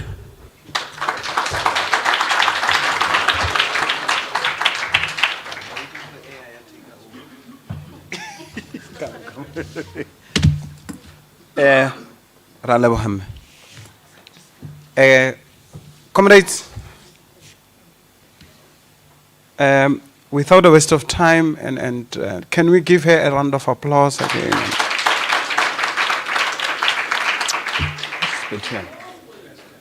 Between. Hashtag leskale wala ne? Can you call between? Between. Between. Hashtag.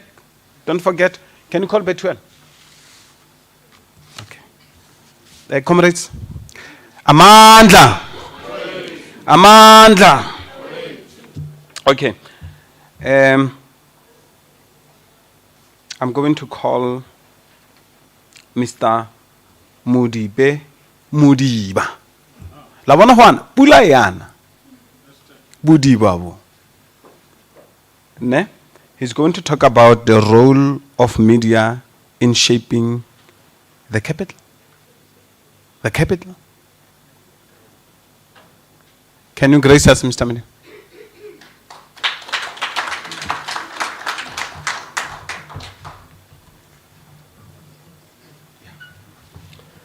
All right, thank you very much, Program Director.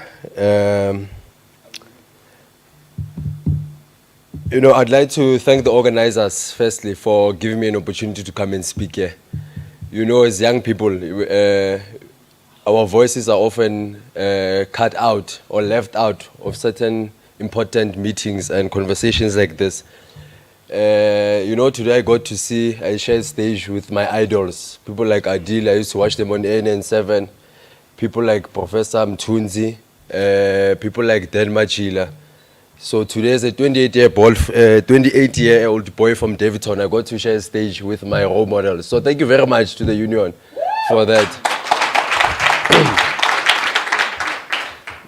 When I was sitting at home trying to think what I'm going to say here today, and trying to plan what I'm going to say, I couldn't find the correct words to best describe the occasion. I started reminiscing of all the challenges the workers face in this country, from Marikana to workers today who work in farms and are paid with alcohol. For many years we've seen the selling out of workers to protect the interests of political elites and of capital. Last week on Twitter, I saw a post by the former group CEO of ESCOM, Tate Matsela Koko. He was talking about how he was a member of NUM for 20 years. When he started facing attacks from media, from government, from everyone, his own union sold him out. Now, a true story of betrayal, a story of heartbreak, to be a member of a union for two decades, but yet your union is the one at the forefront of removing you from that position. It brings me to a quote by Mama Winnie Mandela, where she says, the government can become so elitist and concentrate on elitist interests. To help the government, you must constantly hold its attention. Now, as I try and provide what I think this union should do, and not try and achieve, but do, we no longer want people who are going to try here. Black people have been trying since 1994, and every time we try, we keep getting sold out. From all angles, from the media, from our government. So we no longer want people who are going to try, we want people who are going to work now. If you look at the word union, it's got 5 letters, meaning 5 fingers, meaning it's doable. You have the letter U, which stands for unity. You have N, which stands for noble. You have I, which stands for integrity and integral and not imposter. You have O, which stands for organized, and you have N, which stands for navigate. Now that means this union must be united in its mission. It must be noble to its members at all material times.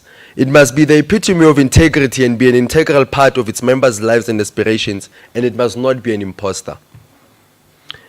It must be organized, and finally the trade union must be able to navigate through the challenges of its members in delivering key wins. Now, if you take all these 5 things that I've said, and you lock them in, it gives you the Amandla signal. That means that if you lock all these things that you are supposed to do, you are going to portray a sense of power, and you'll be able to punch through everything that is going to be facing your members and the workers in the workplace. Now, you know, Mama Winnie once said something. She said, one of the greatest things I fear is letting down my people. I wouldn't live with that type of conscience of having let down my people after they've been brutalized for so long. Now, the reason I said you must be an epitome of integrity and play an integral part in your members' lives and not be an imposter is because today we see many unions masquerading as if they are protecting the interests of workers, but instead they are doing the direct opposite. And to my brother Tahir and to the president, congratulations. You know, Professor Mtunzi said something. He says you must cause trouble. For those who know, I'm a co-founder of a platform called The Inside Factor. When we first started our first interview in the Western Cape, we did with the former Judge President Hlophe. For 8 years, he didn't give any interview to mainstream media. And we said to him, look, Chief, right now we are big on Twitter, we've got a YouTube platform, please give us an interview. He says, no problem, let's go. The same week, we haven't even released the interview. 702 is attacking us, Daily Maverick is attacking us, News 24 is attacking us, and then I realized that here there's going to be a problem. We're not going to last here, they're going to deal with us very quickly. But then when Professor Mtunzi said something that you must cause problems, it then made sense of why we started.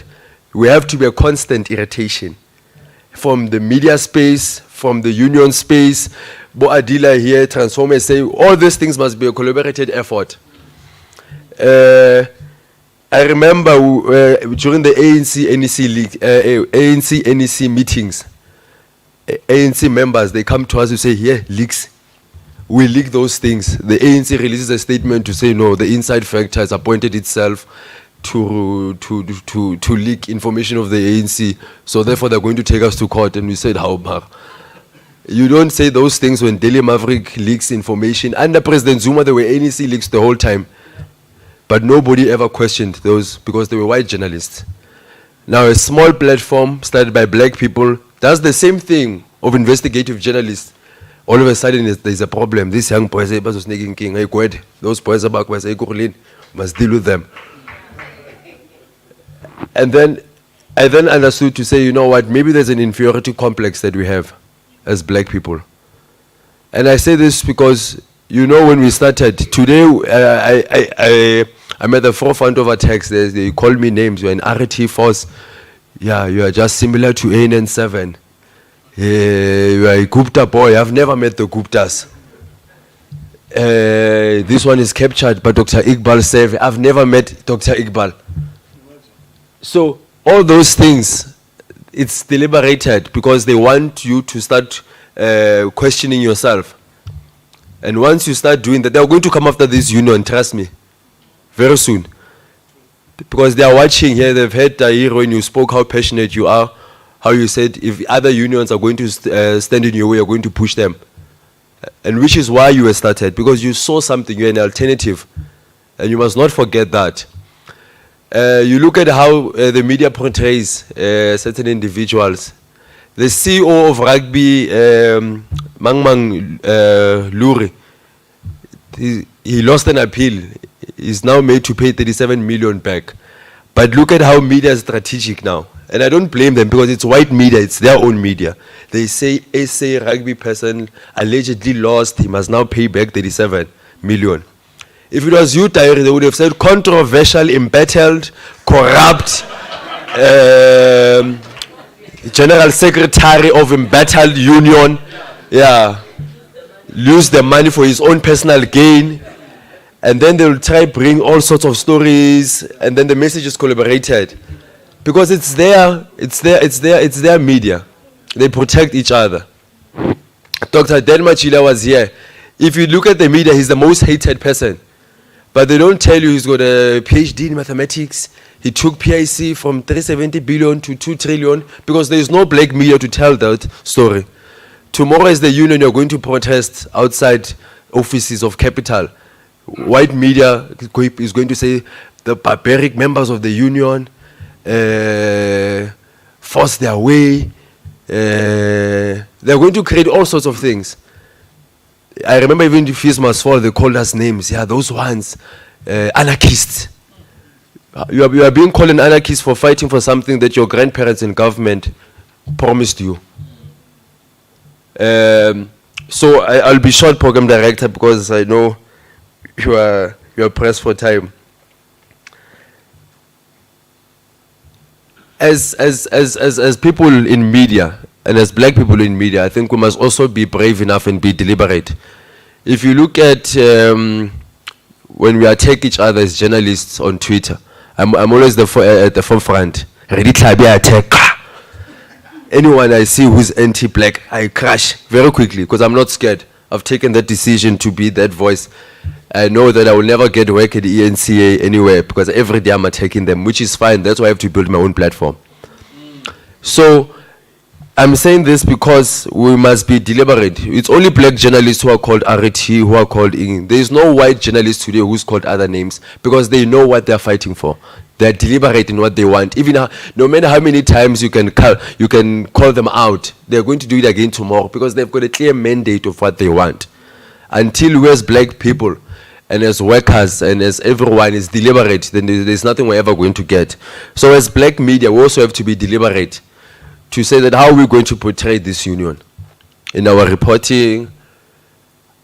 How are we going to be fair towards it? Tomorrow when there's a problem, I must also be able to come there as a black journalist and say, hey, Maraman Tahir, there's a problem here, chief, man. Fix this thing, man. Because they do it themselves with their own CEOs and it's just unfortunate Professor Mthunzi left. You see, that's the heartbreaking story that he told, that our own government pulls out support for him. But there's no outcry. Why? Because there's no media that is deliberately pushing that message. So it's up to us now to take what he has said and to take it out there so that people can know that their own government has sold out one of their own.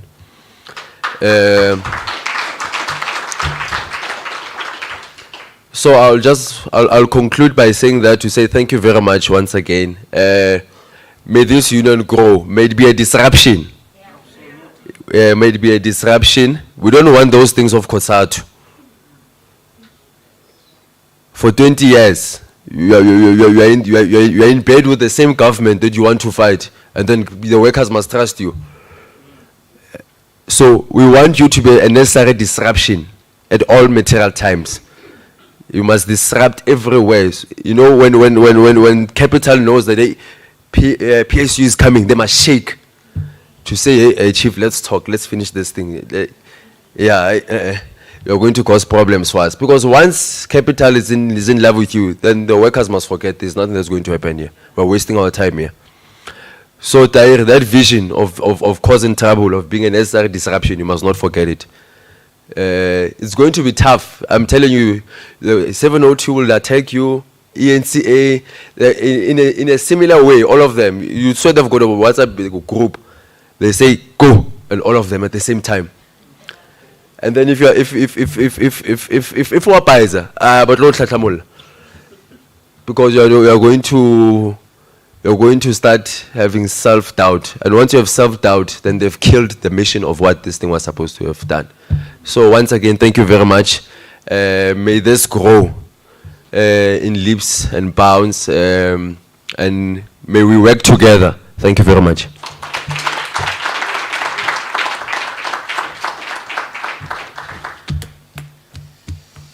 Amandla.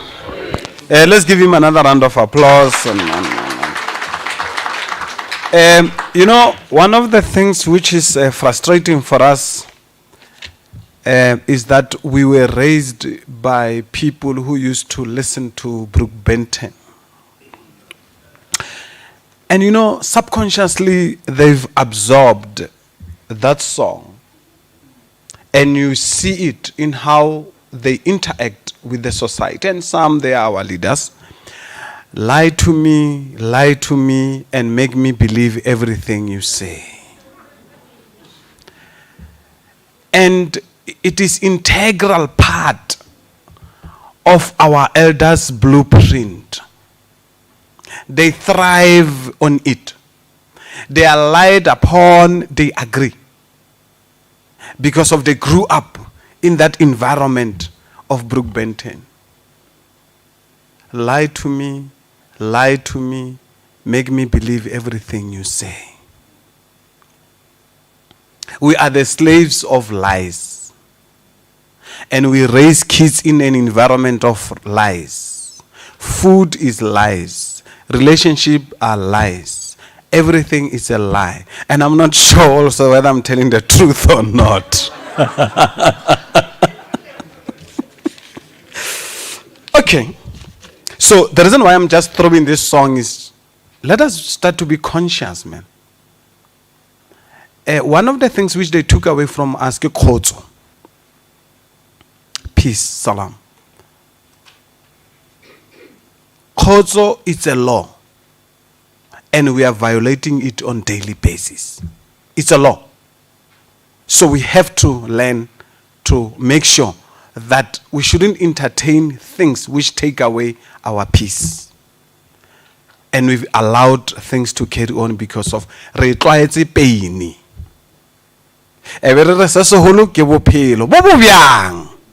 What kind of life are you referring to? So on that note, I will call upon Mr. Mpo Kwiniga from Ibusa as a message of support. And our NEC will prepare herself. She knows me. Just prepare, like organize the thoughts. And, yeah. Oh. Don't forget. PSCU. Yes. Guys, please, it's important. We just ask everybody to go to Twitter and retweet PSCU launch, please. It will be helpful. It will help us to make sure that this is a training hashtag. I'm just reminding it all the time. Just go on to your phone and do the PSCU hashtag. Okay, thank you, Program Director. I'm really not going to take your time, but we really want to appreciate the moment you have given us to be here, especially the leadership of PSCU.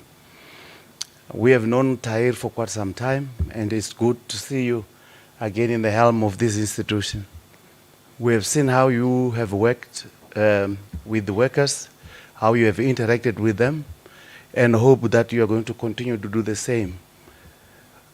IPUSA would love to congratulate all the National Executive Committee members who have been elected this morning, and hope that we will continue and work together as a team and make sure that our workers' interests are our interest. We, as the Independent Policing Union of South Africa, are honored to be invited to the inaugural meeting of the Public Service and Commercial Union. Not so long ago, on the 10th of January 2021, we also held our own founding meeting, and IPUSA was born. This is a monumental time for the workers. We hope that the workers will take advantage of this and join PSCU in big numbers. It is a known fact that when the workers come together and unite for common purpose, they are able to achieve a lot concerning the betterment of their employment conditions. But not only just that. In South Africa, for instance, the workers in their united form were able to fight the injustices which were being experienced by the majority of the black labor force during the apartheid regime. Therefore, trade unions play a vital role in our democracy. And it is unfortunate that lately the labor force is gradually losing confidence in trade unions. It is not supposed to be like this because trade unions themselves are the creation of the labor force. The Labor Relations Act 66 of 1995 defines a trade union as an occasion of employees whose principal purpose is to regulate relations between employees and employers, including any employer's organization. Accordingly, it is the workers themselves who come together with the principal purpose of regulating relations between themselves and the employer. Naturally, if the goal or the purpose is common, there should not be any challenges amongst the workers to strive for the achievement of it. However, as history has taught us, the workers themselves sometimes work against what should be a common purpose and or common goal. This is the biggest challenge faced by trade unions today. This brings us to setting out a few root causes of this challenge. As IPUSA, we have experienced it firsthand. The challenge of workers working against the common goal or a purpose. From workers who belong to other unions calling us fly-by-nights, to workers being used to delay our registration processes. In our view, the root cause of this can be attributed to the following: the lack of interest. Most workers belong to trade unions but are often not interested in knowing as to what the said trade unions stand for. Rather, they would easily sign up to a trade union that hands out freebies to them. This lack of interest often comes out clearly during the time when a member is facing some issues at work or is expecting an increment. You will notice during these times that only now do the workers take a keen interest in the trade union they belong to. Often, this would be too late. The competition between various trade unions. There is an ongoing unnecessary competition between trade unions which operate in the same sector. We are saying it is unnecessary because it indeed is unnecessary, as the sectors are often too big and there is space for everyone to operate within that sector. This unnecessary competition is also unhealthy as it results in most trade unions losing their purpose.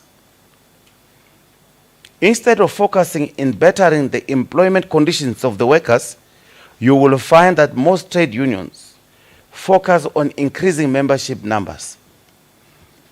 As we all know, it is absolutely fine for a trade union to embark on a recruitment campaign aimed at increasing its membership. That is not a problem at all. However, it becomes a problem when that becomes the main focus of a trade union, as this will certainly lead to the trade union portraying itself as better than its counterparts. And as we have already seen, it could also lead to a trade union slandering the others. Our belief as IPUSA is that a trade union should prove itself to its constituency by adhering to its own constitution, and further by acting in the best interests of its members. This should undoubtedly result in a trade union gaining more membership without it engaging in unnecessary and unhealthy competition with the others. Threshold.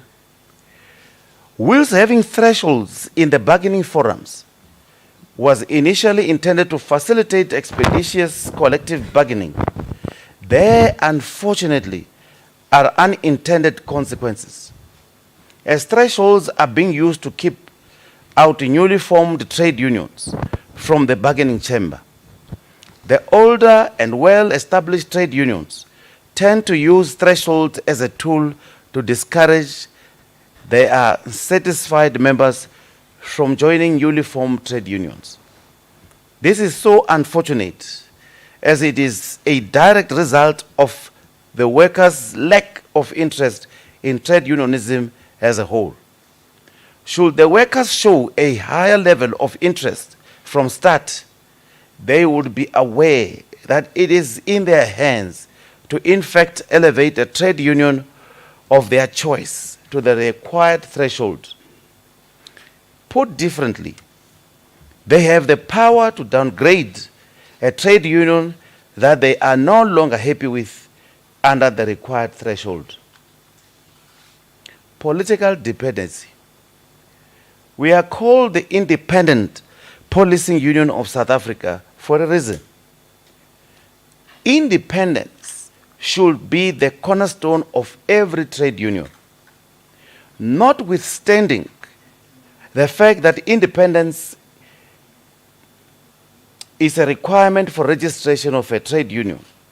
It is sad to see as to how many trade unions are dependent on the employer and on political heads alike. Some even take it as far as defending the employer in its policies, which do not serve the interest of its members. This is sad to see. However, it is incumbent upon the workers themselves to change the status quo and ditch those unions who are in bed with the employer for the new and freshly formed unions which have only their interests at heart, such as the IPUSA and the PSCU. In conclusion, as IPUSA, we would like to wish you well in this long journey. We know that you are not a fly-by-night, and hopefully the workers will work together with you to make this a success. Even though we are differentiated by our names as trade unions, but our goal and purpose are common. We hope to work together with you and not to be in an unnecessary competition with you. You know, we listened to speakers as they were busy talking earlier on, and coming from the policing sector, you know, it is important for you to know that this is the department which we normally refer to as the Executive Department of State. If you give wrong people the authority to lead this institution, then you will see what is going to happen to peace, freedom, and justice to all South Africans. The police have got a duty to make sure that we protect the interests of the state and those of its citizenry, referring to life and property. Every day when we wake up in the morning and I look at you, I'm not referring to you, I'm referring to peoples. To me, it's like, what is it that the leadership of this institution, whose many of them are no longer alive, would have loved to see today happening, taking into account things that are happening in our country today? And that pains. So we will have this debate one day, and PSCU, please don't leave us behind, we're with you. Let's move together. We can see that PSCU is now founded on solid grounds. Thank you very much. Okay. SG. SG, can you grace us? Don't forget hashtag.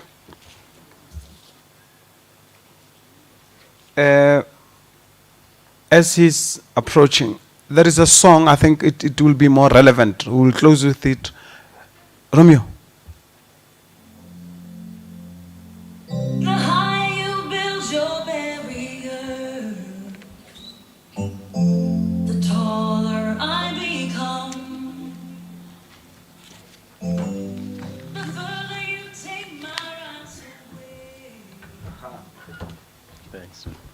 Amandla. Amandla. Viva PSCU, viva. Viva PSCU, viva. Phambili nge-solidarity, phambili. Phambili nge-solidarity, phambili. Comrades, colleagues, I don't have words to describe my deep appreciation to all the speakers that came to grace us. These are not just ordinary people. These are people with busy lives, professional lives, but they decided to spend a day with us, share with us their knowledge, their understanding, and most importantly, wish us well.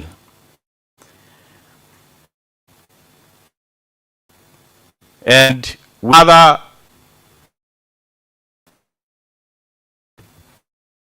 colleagues who are in the meeting, which went us that similarly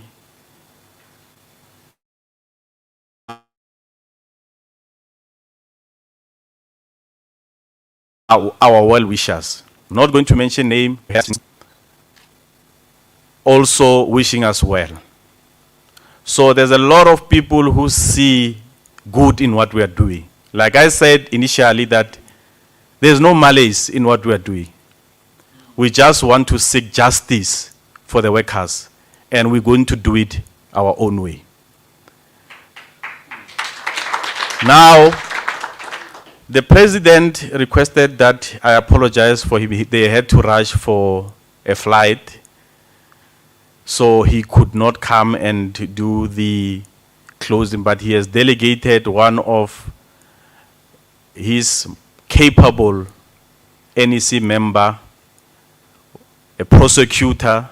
You know, that is the beautiful thing about this NEC. I can see I'm going to run for my money. Because the people who are in that NEC are really people who understand what is expected of somebody that is honored to be the General Secretary. But in order to welcome him, it will be befitting that I try to welcome her with a bit of a song. Pambele, pambele, siaya, siaya, siaya, siaya, pambele, pambele,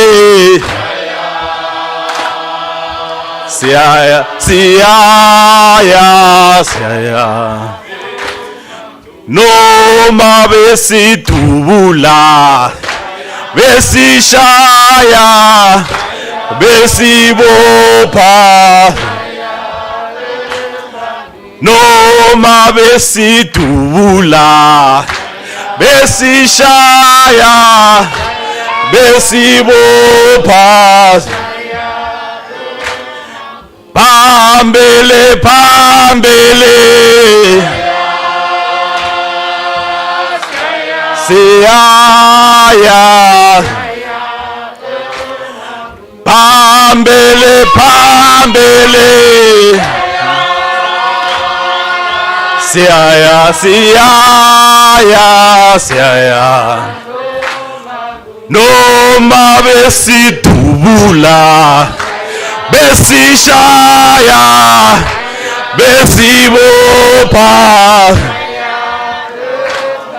noma besitubula, besishaya, besibopa, pambele, pambele, siaya,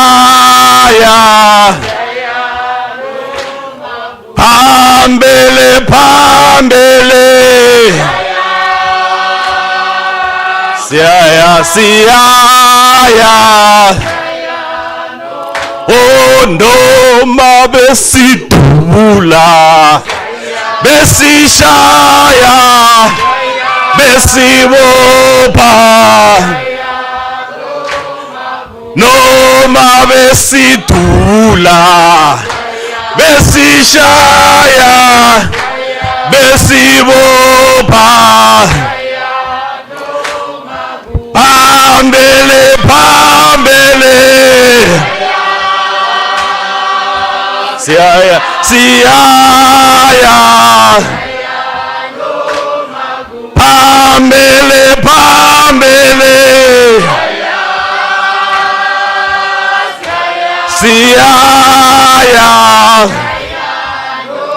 amandla amandla phambili nge-PSCU phambili phambili nge-PSCU phambili amandla Comrade Beauty.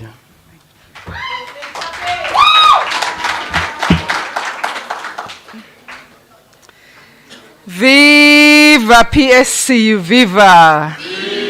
Viva PSCU, viva! Viva abasebenzi, viva! Good afternoon. I would like to take the opportunity that is given to me by the president of this lovely union. Guys, my blood is boiling. I'm excited that something is coming. The coming months, years, will prove crucial to this union. I would like to take this opportunity to say, as we end today's event, I would like to say thank you all for joining the launch. Your presence shows a strong commitment to work towards eradication of severe forms of labor exploitation. I would like to express my sincere gratitude to organizers and speakers for sharing their expertise with us, and not forgetting the facilitator. Thank you very much.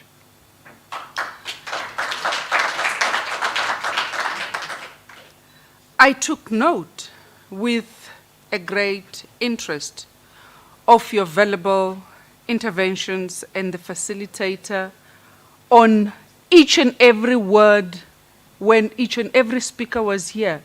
You picked up something. I have learned something that I need to pick up one thing. And the thing that I pick up today was power. Let's create a climate of zero tolerance towards severe labor exploitation.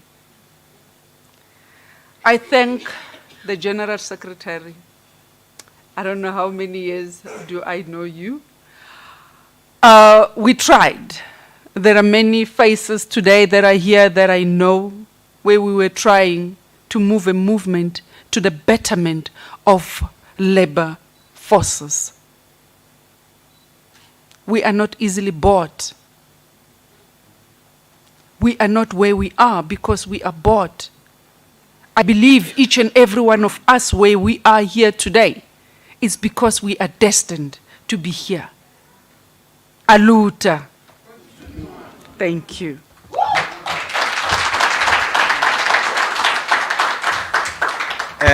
Comrades, we've come to the end of the reason why we are here. And there is a song which goes like this: now that we found love, what are we going to do with it?